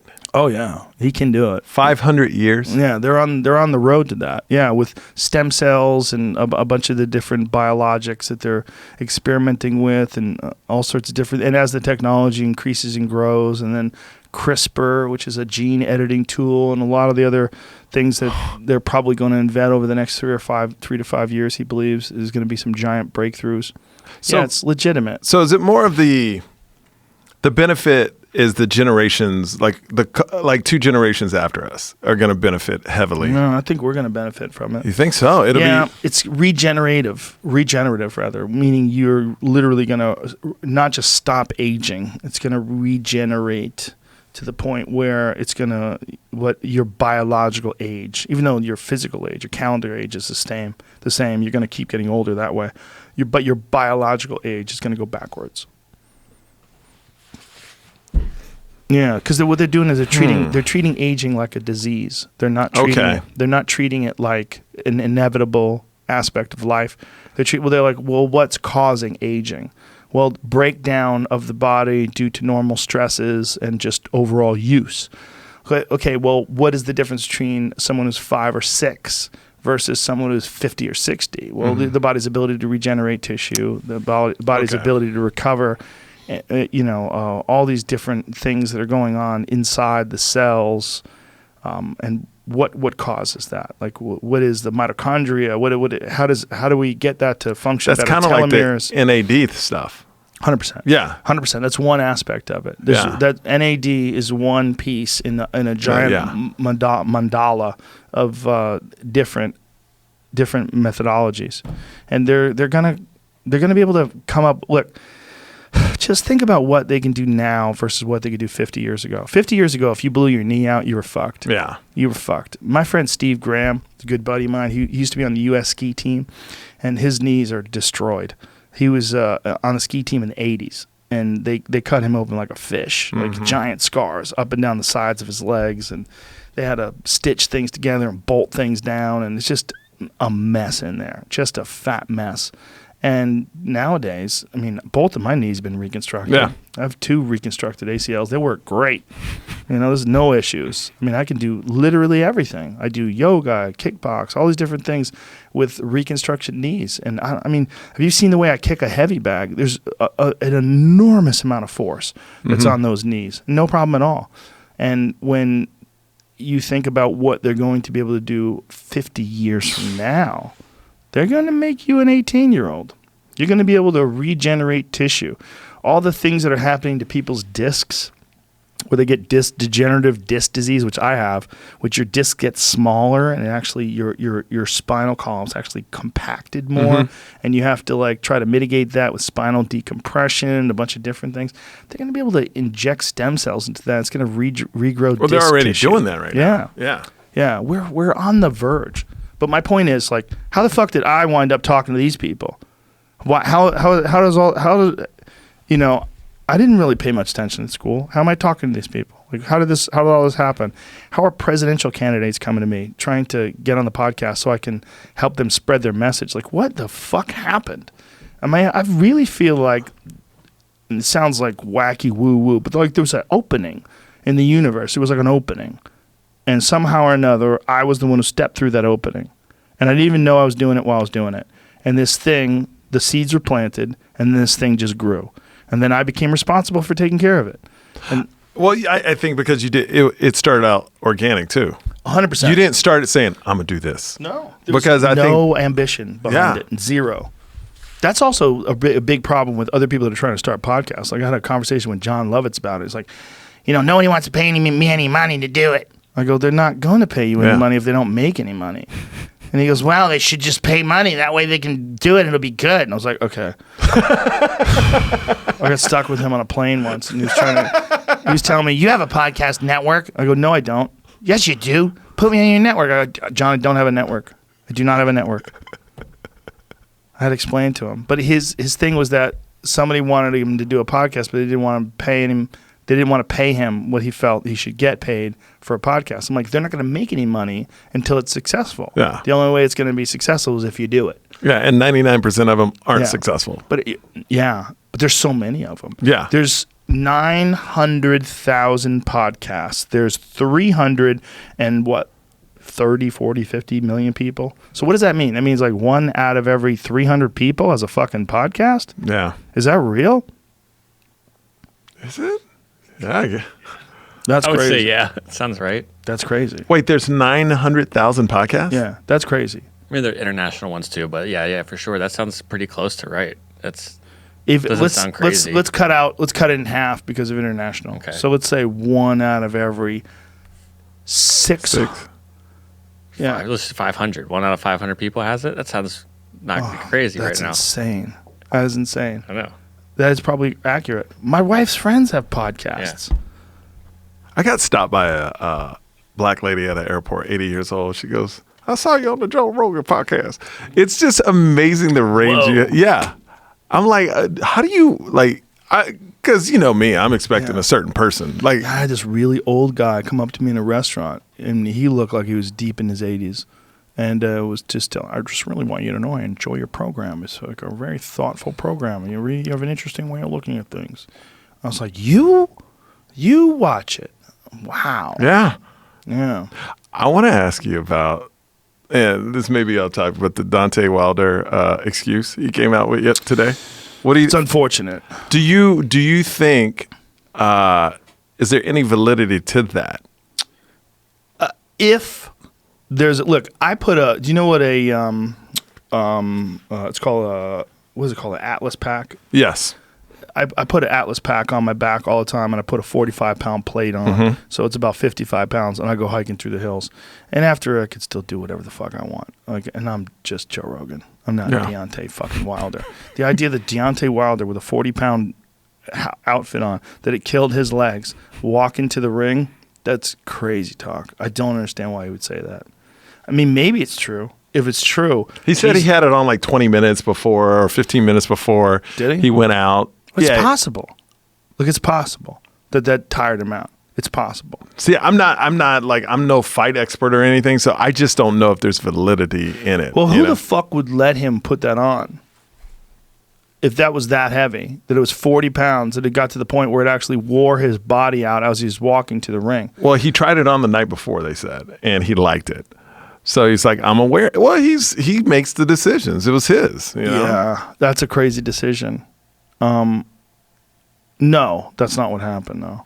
I mean, it might have wore him out. he just got beat up. It might have wore him out. But the real big thing happened in the third round. When Tyson Fury, he put that jab in his face and hit him with that beautiful overhand right on the ear and dropped him. Equilibrium went off after that. Does that cause equal? Oh yeah, 100%. Okay, because he was bleeding out of his ear. Out of his ear, yeah. So that's a significant injury. It could be a ruptured eardrum. When you get hit on the ear like that, like a lot of times your eardrum ruptures. Happens all the time. And when that happens, you don't know how to stand upright. Your body's all wacky. It's not moving correctly, and that's what it looked like with him. And that's what I was saying when I was watching it. I was like, his equilibrium's off. I go, this is what's going on. And then eventually the commentator said it as well. But his legs weren't under him. But also he was getting bombed on. Oh, yeah. He was getting bombed on. And Tyson Fury was hanging on him. He would wrap his arm around his head and lean on him with that 270 pounds. So he's carrying all that shit too. And Tyson Fury did something that had never been done before, and that he bullied Deontay Wilder. He got on, and he came in heavy. And a lot of people thought he came in too heavy. But I think one of the reasons why he came in heavy is this is part of the strategy. He went to, what's up? You got something? Yeah. Did not have a broken eardrum, apparently. A minor laceration to his ear. Wilder did not have a broken jaw, someone speculated, nor did he have a broken eardrum. He had a 2-centimeter cut on his ear that took 7 stitches to close. Defeat to Fury was the first of Wilder's professional career. That's interesting. So even though he didn't have a ruptured eardrum, he still took a significant shot to the ear, which oftentimes fucks up your equilibrium. And any shot to the temple, to the ear, a lot of times it fucks up your balance. But he got bombed on. Oh, yeah. And Tyson Fury figured something out in the first fight, that in the 12th round, Deontay did not like it when he came after him. He said he doesn't fight well backing up. He said he's awkward on his feet. And so instead of letting Deontay come to him and he was boxing like he did for most of the first fight, he fought the second fight the way he fought him in the 12th round. He came after him. Just get glued to his face, run right after him, hit him with a right hand, and he bullied the bully, you know? And I don't mean Deontay's a bully like in a bad way.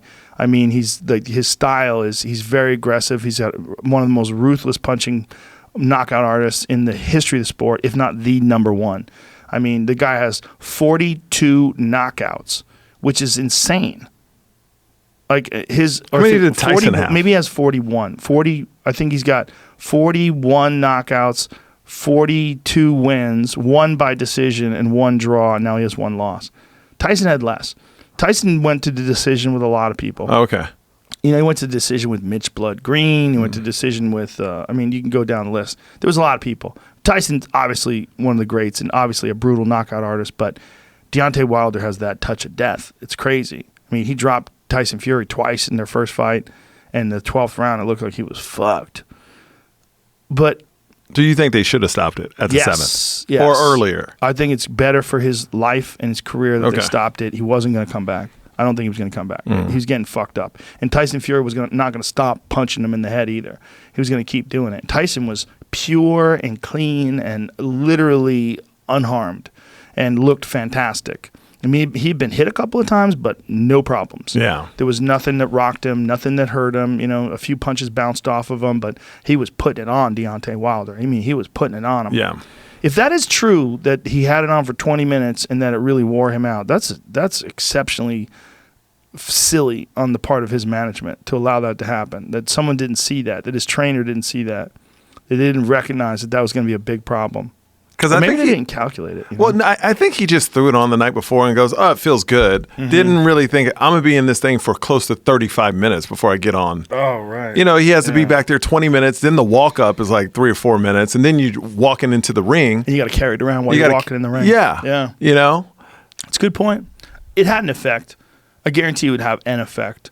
But the question is, would it have enough of an effect that it would fuck his legs up to the point where he couldn't recover? Maybe it's valid. The only comparison I have, and like I said, I know nothing about boxing, but if I hold my son is 35 pounds. If I hold him for like 10 minutes, I'm tired. Right, but I'm not a professional boxer. Your arms are tired. Would your legs be tired? No. Like my kid, my not 11-year-old is 80 pounds, and I walk around Disneyland with her on my shoulders. Yeah. I can, I could see, but then again, I'm not fighting afterwards. Yeah. I'm just walking around. I could see it having an effect. How much of an effect is the question? It's just silly that they let him do it. I mean, if I picked that thing up and I was his trainer, I'd be, hey, feel this. Now think about how long you're going to have this on. Fuck this. Let's just go out there, Norm. I mean, guarantee you, next time you see him, he's going to be dressed like Tyson. Yeah, just come out in the trunks. Yeah, just trunks, a fucking small towel around his neck like Tyson used to do. That was so intimidating the way that dude just came in. Socks. He just came in like, what? Woo, Let's do this. And he would just storm towards that ring. You would see death coming down that aisle. You're like, oh my God, what have I signed up for? It was true. What have I signed up for? And when I read Tyson's book and I interviewed, he was like, man, I was like, he was scared. Yeah. Every time he walked in the ring, he was petrified. Yeah. Didn't look like it, man. Well, once he got in there, he put himself into the position that he's been in many, many, many times. Just that he was the destroyer. But all the lead up to, I mean, it's like anticipation fucks with everybody's head. Yeah. I think Deontay would be better than ever for the next fight. The question is, if Tyson Fury fights him that same way and stays on him, can he beat that Tyson Fury? Because Tyson Fury is just boxing his face off. When this does happen, who would you pick out the gate on this one? You have to pick Tyson Fury. Yeah. Because I think he won the first fight. Deontay knocked him down twice, but not only did he knock him down in the 12th round, but Tyson Fury came back and won the remainder of that round. So you could almost give that round a draw. And then the other round, when he knocked him down, you got to give to Deontay Wilder. The remaining 10 rounds are not in dispute. The remaining 10 rounds went to Tyson Fury. Yeah. So if you just look at it on paper, he should have won that fight. Although most people weren't upset with the decision because Deontay almost had him out. And it's like, it's exciting. Let's do a rematch. No big deal. But then in the rematch, Tyson Fury just took the judges out of the fucking equation and just bombed on them. It's really unfortunate that there is a question of whether or not that big stupid suit was wearing his legs out. Because if that really is the case, that bums me out, man. That bums me out. That's what he said, but like... I didn't think of it. I was thinking it was a joke until you told me that it was like he wore it for 20 minutes. Then I was like, Yeah. Well, that would be different. That's different. That's real weight. You know, if you just put it on, you walked out there for 30 seconds, you had this 40-pound thing on. Yeah, no big deal. I wouldn't advise it. No. Yeah, it's not good. But he had it on for at least 30 minutes, if I'm guessing. From the walk-in, he said he had it on 20 minutes before the fight. He had to do the walk-up. He had to get in the ring in it. Yeah. And he said when he took it off, he knew that was the game changer. You got to think Deontay Wilder coming into that fight has flatlined every single opponent he's faced except for Tyson Fury. Stavern, he didn't flatline him in the first fight. He just beat him by decision, beat the shit out of him. But in the second fight, he fucking murked him. So he was probably thinking he could murk anybody. All he has to do is touch him, the way he did with Luis Ortiz. Yes. Same thing in the first fight. Had a tough first fight with him. Second fight, murks him with one punch. I think he just had this thing in his head that that's what he does, and he's going to do that to Tyson Fury too. And he never believed that Tyson Fury was actually going to fight that way. That he was going to jump on him. But Tyson said he was going to do that. I know, but He, like, told him the game plan. Like, Deontay I'm coming after you. literally said, "You don't believe a word you're saying." That's what he said. He believes it now. He believes it now. I'm real excited. I'm excited to see I'm excited for the third one. Well, they were talking about him fighting Anthony Joshua. Tyson Fury fighting Anthony Joshua first. And if that does happen, I think he beats Anthony Joshua. I think Tyson Fury's the best heavyweight on earth. I do. And I think the only person that could beat him is probably Wilder, if Wilder can recreate the success of the first fight and catch him. Do you think fights are...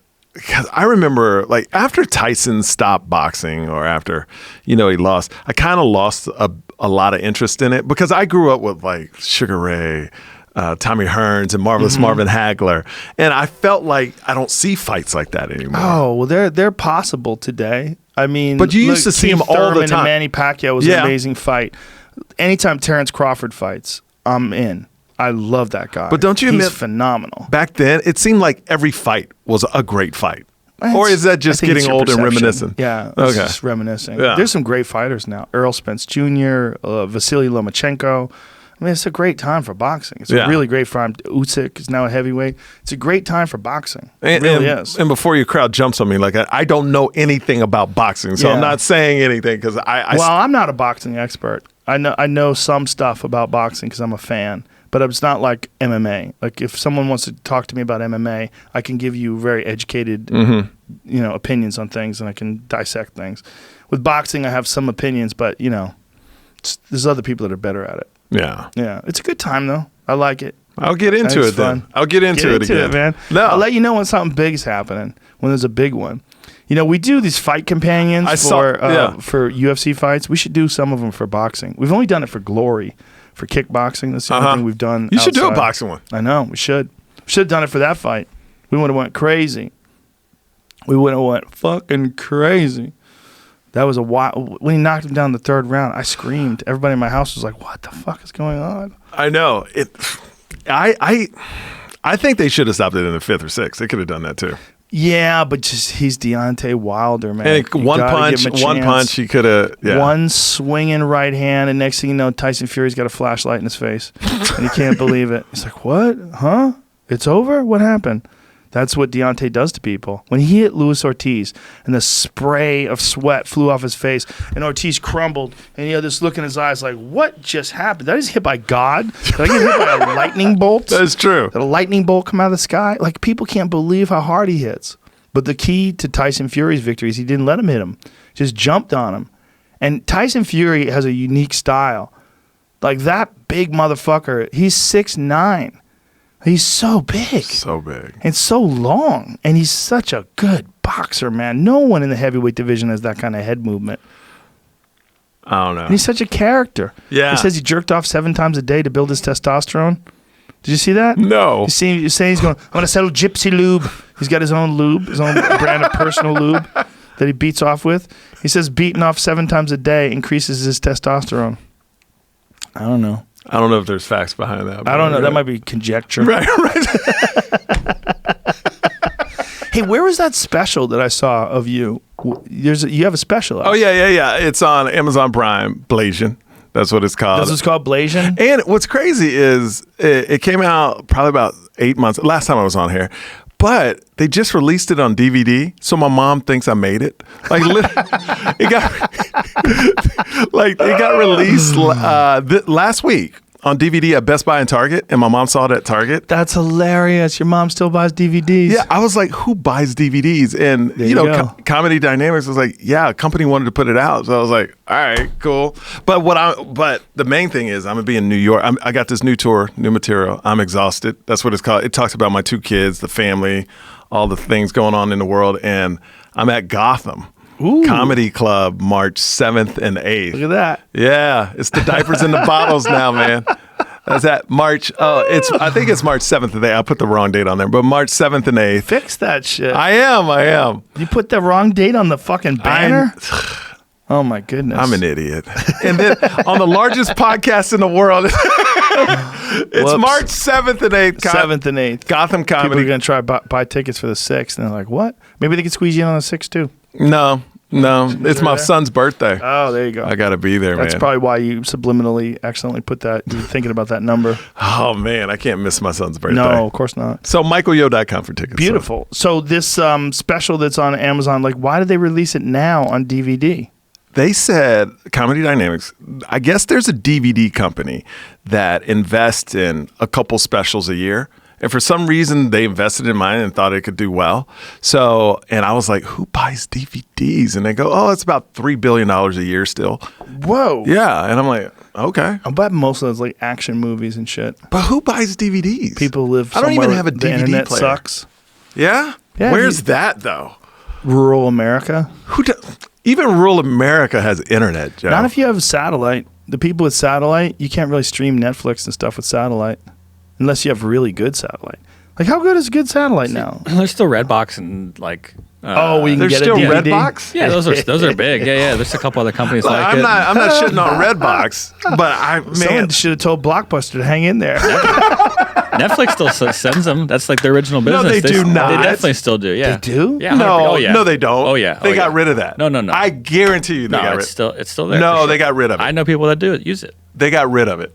Look at Are it. you just guessing? No, I know. I thought I read an article that said they got rid of that like 3 or 4 years ago.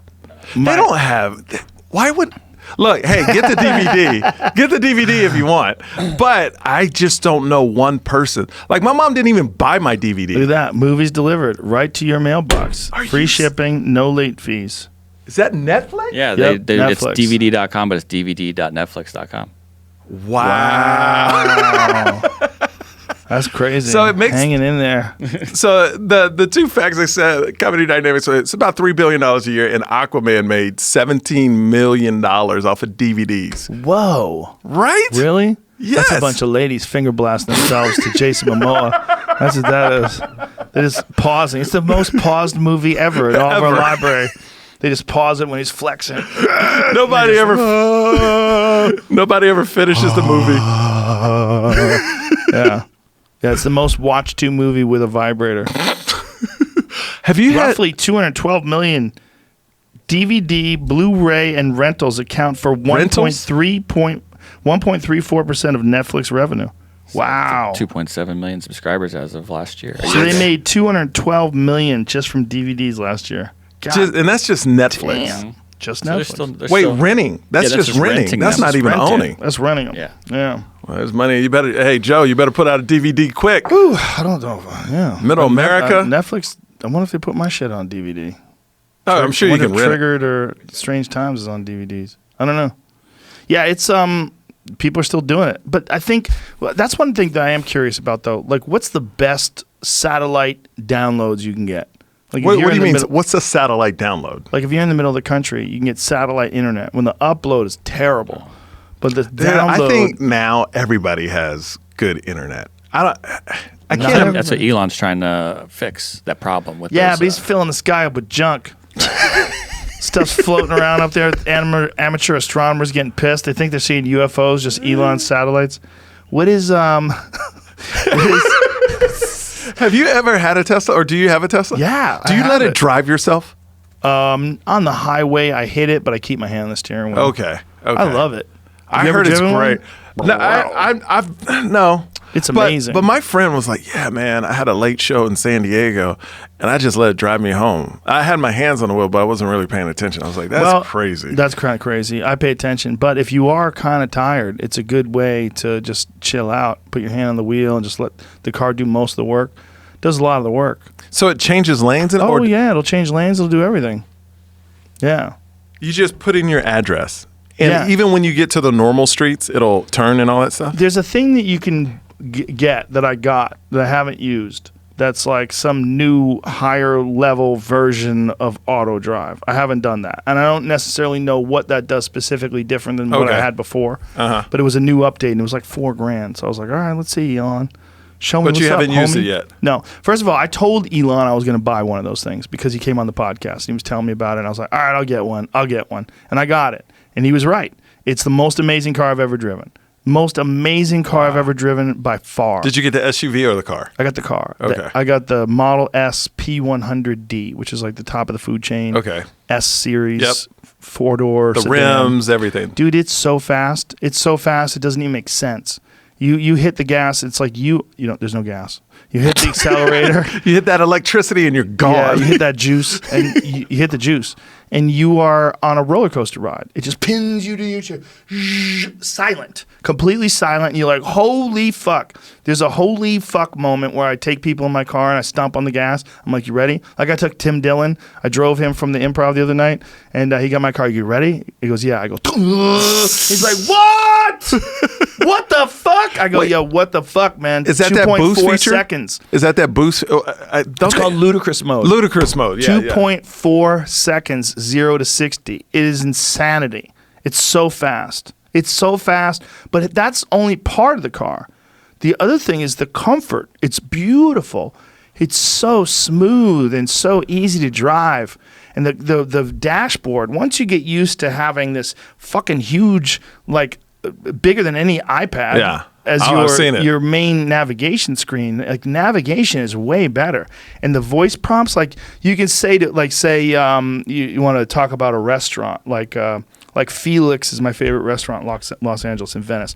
I'll say navigate to Felix restaurant in Venice, and it'll just go boop boop, and it'll just show you on the thing, and like all of a sudden it's there. I mean, the voice commands are so good, and it'll just take you there. And it'll take you on autopilot if you want. And it's fucking madness. You're living in the future in one of those things. Well, my dad, he's a nuclear physicist, and he goes, you will never see, you'll see the 44 years I've lived, the technology we've seen from not being around to being around. Yeah. He goes, they'll improve it. It'll get better. But all the stuff that was made in that short amount of time that you didn't have, the internet, cell phones, you'll never see that again in a while. But it'll be better. It'll always get better. Like now you have cars that drive themselves. Right. Now New things. Yeah. It's crazy, man. Just to think about, like, because my dad, they had a car, same type of car, just went a little bit faster. Mm-hmm. They added a CD or a track. A little better brakes. A little better brake. Oh, now it's a CD player. Yeah. Oh, the tape player. Yeah, but still a car. We go from that to, the car's going to drive itself. Yeah. Well, they have a new Tesla coming out, the Tesla Roadster. That's 1.9 seconds, 0 to 60. Top speed of 250 miles an hour. And the range is 600 miles. So it can go 600 miles without getting recharged. And it looks dope as fuck. It looks like a little spaceship. Like a little spaceship fucked a Ferrari. That's what it looks like. That's what it looks like. It's the dopest looking car on the road. It's not on the road yet. They're still developing it. I want to, my thing is not speed. Like, I could care less about speed. Like, yesterday, I was literally driving. I was like, wow, I'm flying. I was going 58 miles per hour. Like, I'm not about speed at all. You're smart. But I am about, like, I don't ever want to go to a gas station again. So I'm thinking about it in the future to get a Tesla, or some type of car where I don't. Does your house have a little plug area where you can? Oh yeah. The house came with it. Dude, get one. Are you into the solar thing yet on the top of the roof? Yeah. Where well, my house right now, I was going to get Tesla panels. Yeah. But I can't get Tesla panels on my roof because of the pitch of my roof, but I'm getting them on the side of where the lawn is. So you want to go completely off the grid? Yes. Okay. Well, what if the shit hits the fan, son? I know. You want to keep that refrigerator running. You know, you don't want to have to fucking try to kill a squirrel in your neighborhoods. And you know what? It's not. I mean, look, it's a lot of money, but it's not as much as you think to do. Like my friend just did a roof for like $50,000. You know, and he'll never have to pay for electricity again. Yeah, and you actually sometimes get money back from the grid. It's a unique time. One of the things that Tesla or Elon is doing that's really intriguing to me that I have guarded skepticism, not guarded optimism, I should say, is Neuralink. Do you know about that? I've heard. I heard the podcast when he was talking, or I've heard something about him talking. They're going to drill holes in people's heads and put wires in there. Yeah. What? No, I'm not for that. Like, where's that going to go? If that gets implemented, and it will, where is, like, isn't it you're supposed to be able, like, if you think about something, it's almost like a computer, you'll see it. Yes. You'll be able to download. Yes. You'll be able to access information much quicker. It'll increase your bandwidth to access information. I don't totally understand it. I've had it explained to me multiple times, but I'm fucking stupid. So it doesn't all get in there. But what I'm thinking is go back to the iPhone 1, right? And then think about how clunky that little piece of shit is. And that was only 10 years ago. Now look at your iPhone, whatever that is, or this one. This is the 11. Yeah, I got 11 too. They're fucking amazing. Yeah. They're amazing. But like, it's not going to get any better. There'll be more features, but it's not going to get any better. Well, it's way better in terms of its ability to download things. Yes. It's like a step better. How about this? The new Samsung phones. There's a Samsung Galaxy S20. S20 Ultra that's just about to come out. It has 5G, so the speeds are spectacular for the internet where 5G is available. And it has a 108 megapixel camera. That's insane. But why do you need that much? Zoom 100 times. 100 zoom. 100. So that means like you could see some shit that's 100 times smaller than what you'd be able to see normally.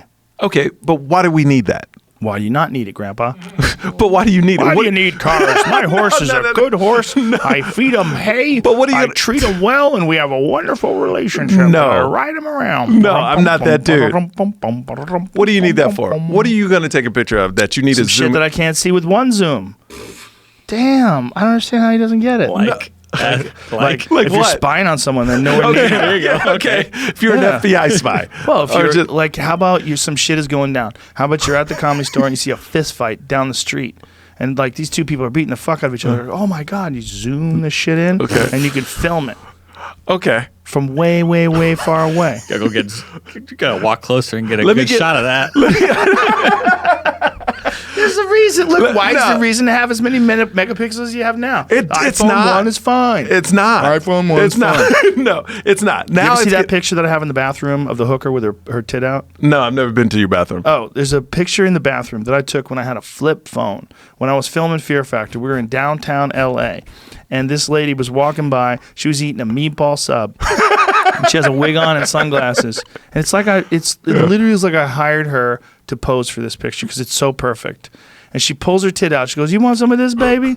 And I just snap a picture of it. And she smiled and she took off. And then that picture, I put it online in Text America, which eventually became what Instagram is today. And then we found it online, sent it to a printer, had it blown up, and now it's a framed picture. And you would swear I hired someone. It's perfectly framed. There's like a fucking 18-wheeler behind this lady. She's walking with a meatball sub with her tit out. I took that out with a 1 megapixel camera.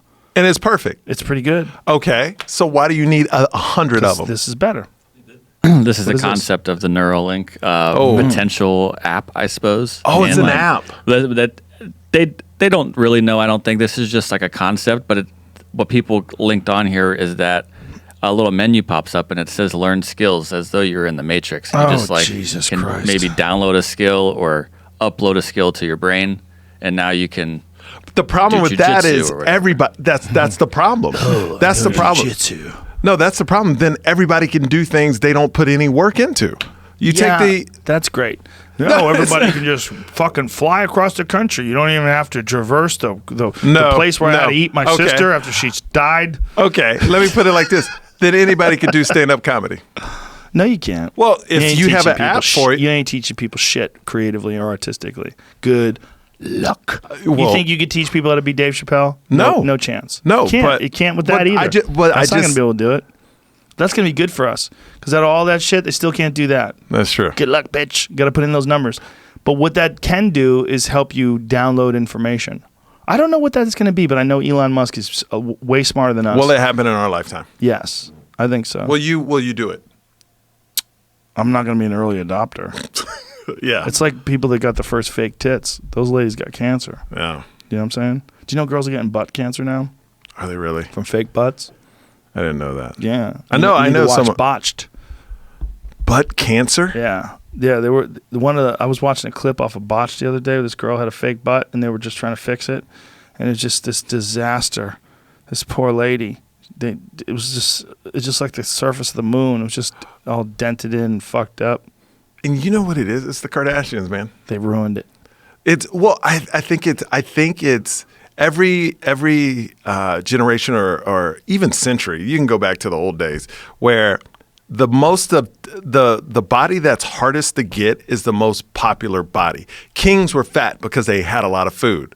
Right. Peasants weren't, but they wanted to be fat. Right, Because it showed a sign of money. Yes. And then it was, I believe, the 50s, it was all about rail thin. No butt, no boobs, just rail. And then, because that was hard to obtain, you know, because most people aren't born like that. Now the Kardashians, it takes money, I guess, for a lot of women to achieve that.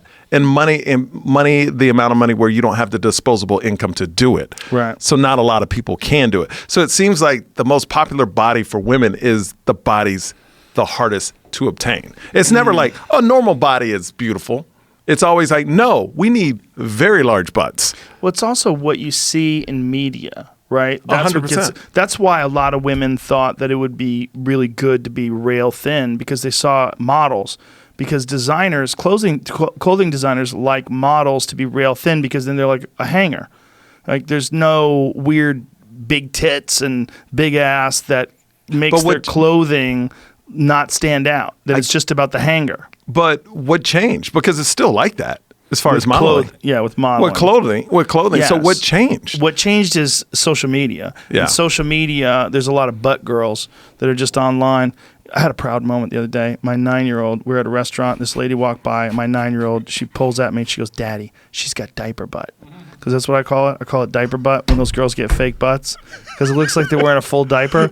Like it doesn't fit your legs. Yeah. It doesn't look normal. Yep. But she goes, "Daddy, she's got diaper butt." I was like, Yes. yes. That's what it is. It's diaper butt. It looks like a diaper. Their legs are really skinny. Oh, it's so crazy. Like you Yeah. got this giant dump in your diaper. Like you just shit your pants. And you're just walking around waiting to get home. It's a mess. But You're right, though. It's unobtainable. Unobtainable. Difficult to obtain. Yeah. But it's also completely exaggerated, right? Like giant tits, small waist, enormous ass. giant lips. Yeah. Oh, that's the saddest one because that doesn't work. No, you The look like a lip- fish. Oh, the lip one is such a bad move. And you're ruining the thing you kiss with. It's like your fucking lips. What is something that guys do though? That I can't. I was thinking like I Imagine don't. if guys did have like big dick implants. They were all every guy would do getting it. their dick stretched out. Guys can't have even toupees. No. Guys can't have like if a guy has like fake eyebrows. Girls are like, what? A guy with fake lips? Imagine if a guy got his in the gay community to do it though. Do Gay they? guy- yeah. There's certain silly gay guys that get their lips done. I've seen gay guys. When you're talking to them, it's like super distracting. Like, hey, because they're like this. Oh, okay. So they weird. do with the lip injections. Yeah, they're doing the same thing that a lot of women are doing. But it's just the lips are weird because I think people saw that the tits worked and no one cared. Like obviously, you see a lot of girls with fake tits and no one seems to mind, and guys think it's kind of. But they did mind the first like 3 or 4 years. Everybody would have kind of make fun of him, but now it's like it's acceptable now. What are you playing music? I didn't mean the music started. What are you doing? Well, I was going to bring up there's this video that's been going around. I was going to ask if this is like a new thing or just like the internet got it, but like it's a wigs for men, but like it's gone viral online a few times over the last few months. Oh, have you They're seen basically this? like shaving a guy's head and then gluing on. Oh, I have seen A that. wig. Do you know how sweaty that must be? Wow. Oh, I see. Is it new though, or is this sort of just being redone? I don't know. I don't know. I read a comment because I saw That's this. not going to stay. See, the thing is, They're saying it does. Yeah, you replace it every 6 weeks or something like that. but what happens at week 5 if a girl I tries don't to know. grab it? Your hair That's what always. his hair looks like? It Yeah. looks that good? I mean, wow. that's- No, it's like next level. That's amazing. Damn, see me next week. Not saying shit. Not saying shit. Just put it away. What did it say before? What did it say before? What was that before? What, show it where it said before, because before. Where is before? That's after. Before would be before that, buddy. There you go. So there's his hair. Keep it rolling. And it says before. Oh, so he had some hair. Oh, there's ones that the person is completely bald and it looks like that after they're done. I've seen ones with black dudes. I've seen black dudes get that, and it's real weird. Like they, oh Jesus, Yeah, look oh at my that. God, it's a straight up wig. Yeah. Oh my God. How's it look? So they shaved his head. Let that go. Let that play. Stop moving shit around. I want to see what the fuck. There's they're like a doing. highlight video that shows lots of guys getting this done, so you can see lots of versions. But I want to of see it, that but- part we were just looking at. Go back to that part we were just looking at where they're working on the glue. Is that how that guy has one too? Yeah, I'm sure. That's so Look at weird. that. Oh my God, it's so weird. And then they Well, the stem cell treatments that they have for hair loss are very interesting. That Oh. shit is actually working, where they're actually growing hair back through stem cells. But you have to have the hair to grow back. I believe See, that's so. that's the misconception a lot of people have about it. If you've lost the hair, If it's all gone. If it's It all doesn't gone, come they back. can't. It doesn't come back. If you have a little, then comes it can. back. Yeah. That's girls are not gonna like that. Girls don't like guys that have fake shit. I dated a girl when I first moved to LA. She had a shaved head. She wore wigs all the time. I didn't give a fuck. But imagine if I just started wearing wigs everywhere. My wife would be like, "What are you doing?" I'm like, it's just my new look. It's my new thing. I want to be like Tarzan. There's some things like this that I've noticed have popped back up and gotten famous again. Like they've already been around the 80s, the 90s, but like because people weren't online or it just didn't go viral in that way, it's snuck back in and people are like, "Oh, look at this brand new thing," and it's like it's not new at all. I didn't Everyone's even caught on know to this before. I didn't even know women had fake hair till I moved to LA. Oh, like weaves. The weaves. I Yeah. knew nothing about it. So the first time I hooked up with a girl out here when I first moved here, I went out she was in bed and I went out to the living room and I thought it was an animal on my couch. I didn't know what it was. And I like poke. It was her hair. Like I didn't know that they did that. And then I started working for E. They had a wall full of hair for all the girls. A wall full of hair. So they would like for different girls, they would They have had the color that matched their hair. Yeah. Each girl had their own like row of hair. And when you're from Texas, this is what you do. Like in Texas, I never saw that. And I was just shocked that it went to that degree. I didn't even know that happened. Well, I think girls are doing that in Texas too. They just didn't tell you. Well, That's a common thing to weave with the hair. no, That's- I don't think it's well at that time. I don't think no, because Maybe I it's think the it's more of a time. TV thing. It's definitely more of a TV thing. Because they're like, oh, we need your hair longer, shorter, thicker. In Texas, they wouldn't do that. Yeah, maybe. Nah, that was weird. I wonder what's happening to people that people are losing hair. Like we're evolving, right? If you look at all the other primates, none of the other primates as they get older lose their hair, but we have less hair than all the primates, Yeah. right? So our whole bodies are losing hair, and the weird thing is like we definitely came from them. And if you pay attention, like we played this guy, put this guy on on images on the podcast before. What is his name? Ruslan Chiev. He's this Russian wrestler who is a gorilla. He's a gorilla man, and he's a fucking savage. He just throws people around like rag dolls. But you look at him, you're like, oh, well, clearly this guy is in a different stage of evolution than some of us. You know, he's more savage. But as people evolve further and further, I think we're going to look like aliens. I think we're going to lose all our hair, and I think we're going to grow big-ass heads. Because you don't need the hair. You're going to need the hair. That Elon Musk Neuralink is going to change the way our brains function. We're going to do everything with our brains. We're going to be communicating through those things. The 50 or 60th version of that, just like the iPhone 1 versus the Samsung Galaxy S20 with its 108 megapixel camera. If you came out with that camera and that phone 10 years ago, they would accuse you of witchcraft. Yeah. Like, who the fuck are you? What is this? How'd you do this? In, 1,000 years, we're probably all going to look like that. You know what? I know you're big on aliens. I just don't believe it. I mean, we talked about this last time. You don't believe it at all? I believe there's other life forms. You just don't believe they've been here? I don't think they're coming here. No, there's no reason to come here. We are offering nothing. What are you talking about? What are we offering, Joe? Well, if you're that far in it, people travel to go study small mammals in the Congo. Do you know that? Yes. They spend giant chunks of their life to go look at butterflies. We found a new frog in South America, and the National Geographic Society will give them money. We're going to document this frog. People are curious, and anything that's going to be intelligent and innovative, anything that's going to invent technology, the only reason why you invent technology is because you are curious. And if you are curious, you're not going to stop being curious. You're going to continue to be curious. And if you have a fucking whole planet filled with predatory apes that have thermonuclear weapons and they want to control various patches of land that they've designated on maps with lines, and they put stupid fucking fences up, and they nuke each other, and they fucking fly planes and drop bombs out, and they have other planes that they fucking operate remotely with these little joysticks and drop bombs on people, and we kill terrorists, and some of the people that run the country are terrorists. And then you have the stock market. Like, what the fuck are these people doing? The stock market's, what is that, a bunch of numbers that are bouncing around? They're trying to speculate what's going to go this, and it's based on confidence. Oh, my God, these people are crazy. And then they have the ability to send video through the air, and it reaches their phone on the other side of the world instantaneously. Like, whoa, this is really heavy stuff. These fucking crazy monkeys down on planet Earth are weird. We should study them. Of course they would study us. We're sending rockets into space. We're invading other planets in our solar system to try to colonize. If they're coming here, that's basic to them. All that stuff you just mentioned is so basic. Says who? Says who? Says you? To get here, they have to have technology we haven't even... No, they don't. No, they have to have technology that's slightly more advanced than us. We will be able to unquestionably travel to other planets within 100 years or 200 years. Let's say 300 years. Okay. So that's comparing us to people that live in 1720, right? That's not that long. Okay. So it's like we went back in time to visit people in the 1700s. We'd be fascinated.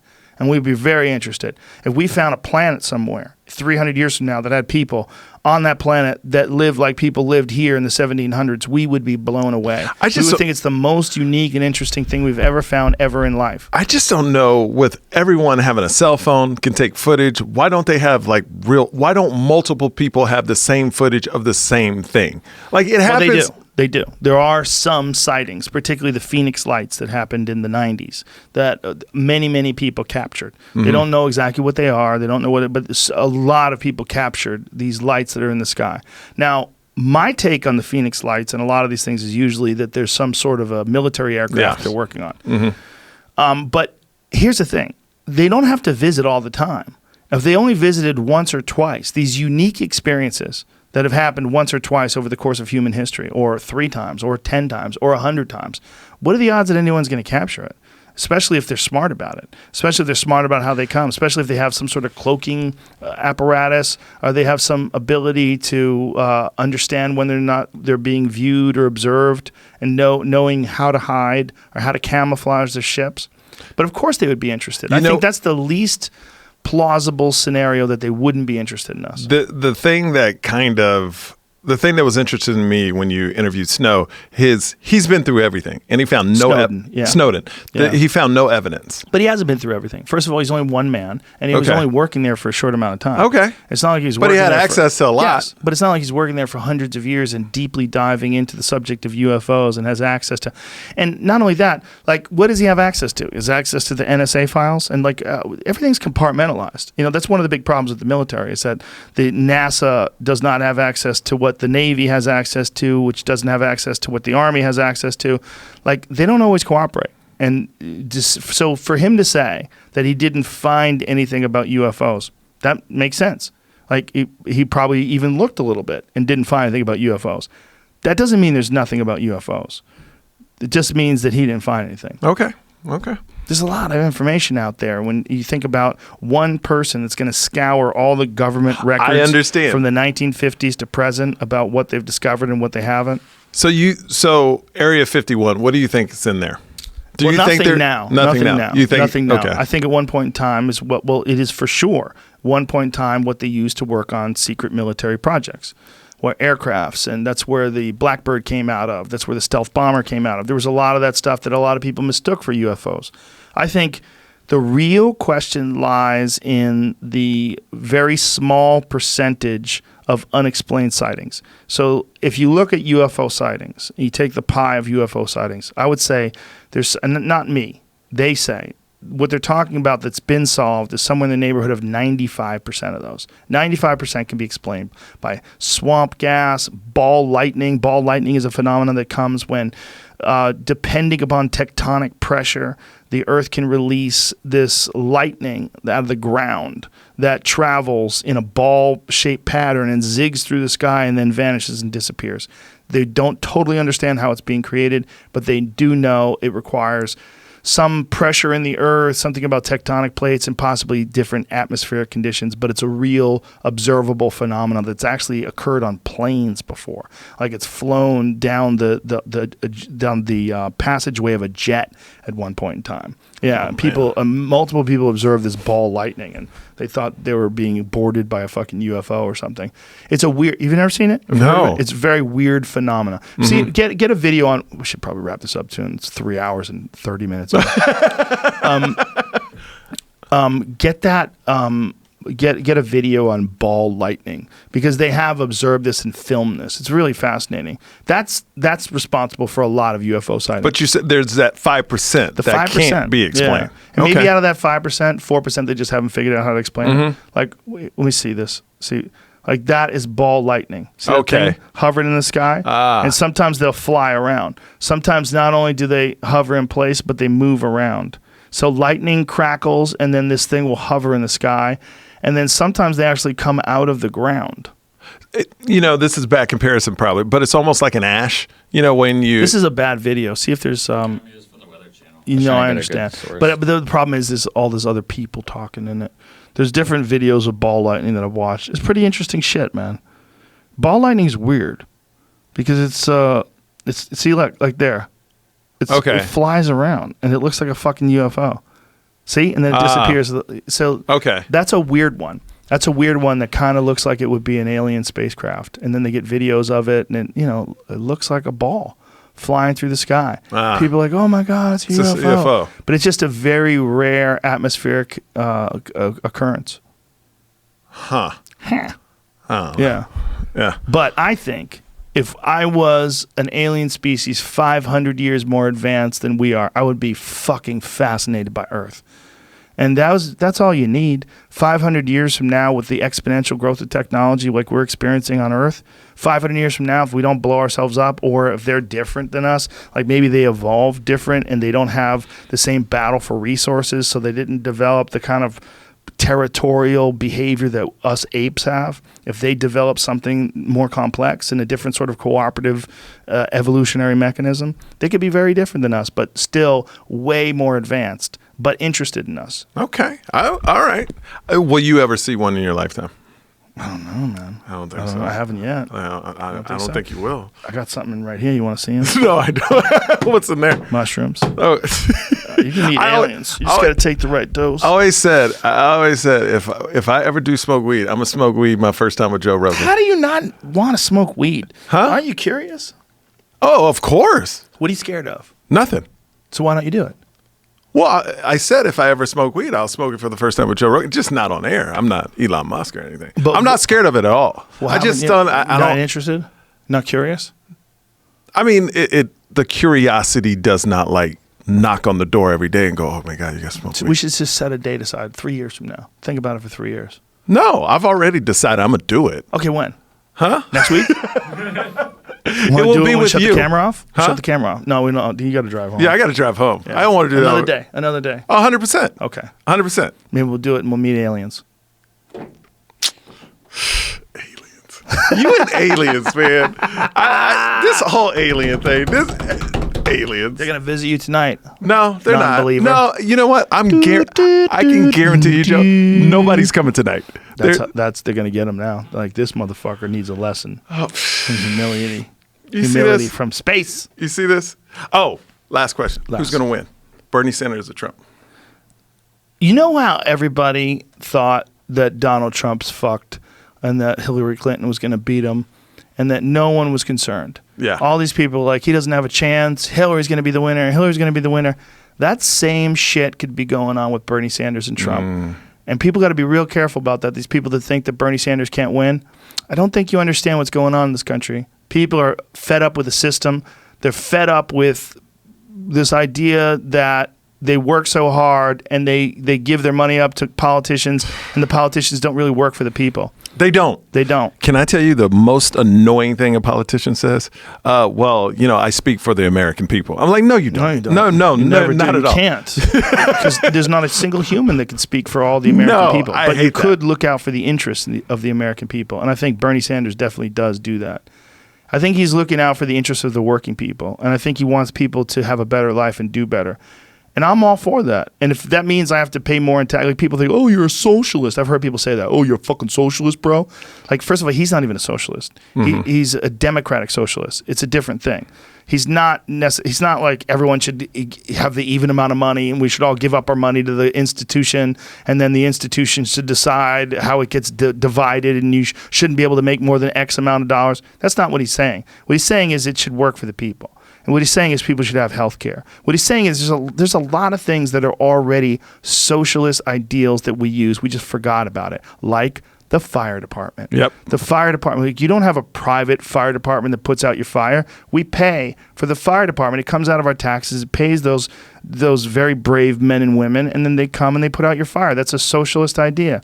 Public schools are a socialist idea. Police are a socialist idea. Fixing of the roads. There's a lot of things that your money goes to. The idea that we can't extend that and to have a better life because of it, and to have free health care and free college education and to eliminate student debt. I don't know that that's incorrect. I don't know that he's wrong. Yeah, I just think it's a thing where our government, to me, and I'm no expert, but it seems like they throw so much money away. Why not, if you're going to throw it away, do something good with it? And it seems like Well, they he wouldn't has be throwing it away then. Exactly. That would be actually doing something good with it. Yeah. He's got crazy ideas, and if they're right, it's revolutionary. And that's what he thinks. He thinks he can enact revolutionary change. But is free healthcare revolutionary when pretty much the whole a lot of world places? has it. Yeah, it's not. Yeah. It's revolutionary for us. It's us. Yeah. Yeah. Because it's going to take out the drug companies, and there's a lot of money. A lot of money there. A lot of money. That's a big problem. Yeah. That's one of our biggest problems, is the amount of influence that not just the drug companies have, but a lot of industry has on the way politicians decide how to spend your money. Yes. And that's what he says. But And that's one of the things he's saying that makes people scared. And that's why the Democrats are scared of him too, because they're all getting paid as well. Yeah. It's not like this is a Republican thing only. No. Listen, this is an established institution thing. But it also proves that, like with Michael Bloomberg spending all this money, that when it goes to Super Tuesday, he's going to get 13% of, they're guesstimating about 13%. It's just, and he's going to pass up a lot of people that have been campaigning. It shows you how much money, even can play in our politics by being on every 5 minutes. Yeah. He's not going to win. He's blowing all that cash. No, he's not going to win. It's going to be a tax write-off for him. Jamie, what were you telling me about people getting paid to say things for him? What were they? He's just like spending lots of money on like the people posting online, like the memes, and making all sorts of accounts. Like they went after all of the, I don't know, top, but like Instagram accounts, like the influencers, meme accounts, really. And they had this whole offered them money strategy, to give them some money. Like, hey, what would we do to post this? And they all ended up posting the conversation instead of what they were asking to post. Which that was the strategy. It's like these weird strategies. They have think tanks spending millions of dollars to get that done, thinking it's going to create the 13%. You know what I do like about Bernie Sanders? He's the exact, now don't take this wrong, the exact same energy and vibe that Trump has. On his loud, says it like it is to him, whatever his thoughts are. So really, if they go against each other, it's almost the same person. I'm not talking policies at all. I'm just saying this characteristics, where Bernie's not going to back down from Trump. And Trump's not going to back down against Bernie. And all these people going, well, I don't know if Bernie's electable. It's like, there are no rules anymore. Can we just say... The idea of him not being electable is ridiculous. It's ridiculous. He's won 3 primaries in a row. That's what I'm saying. Yeah. It's just ridiculous. I'm just waiting to see how it plays out. I'm the one where it's like, let's just see... I want to see who the Democratic person is, and then we all got to roll with him if you're on that side. I think it's Bernie. Yeah. I think it's going to be Bernie, unless he has a heart attack or the CIA gets him with that fucking injection. Well, you know what it is? It's not about Bernie. It's if he becomes president, who's the vice president? Because Bernie's old. I'm not wishing anything ill, but that vice president pick is very important, especially after the heart thing. Yeah. It's very important. And a lot of people are saying he should get Elizabeth Warren. Because his age I think and the she's heart more dangerous than she is useful. Okay. Like I don't think know a lot her of that people well. don't trust her after that whole Pocahontas shit. All the Indian stuff where she said she was Native American, and it turns out she's like 1/100% or whatever the fuck it is. But is that incredibly small in number. today's? It's also she was a Republican for most of her career, Yeah. and then she turned over and became a Democrat. I mean, maybe she would get the women on their side. I think, but she's also an established Democrat. You know that takes money. I think be more likely that he would get someone that we haven't heard of. Okay.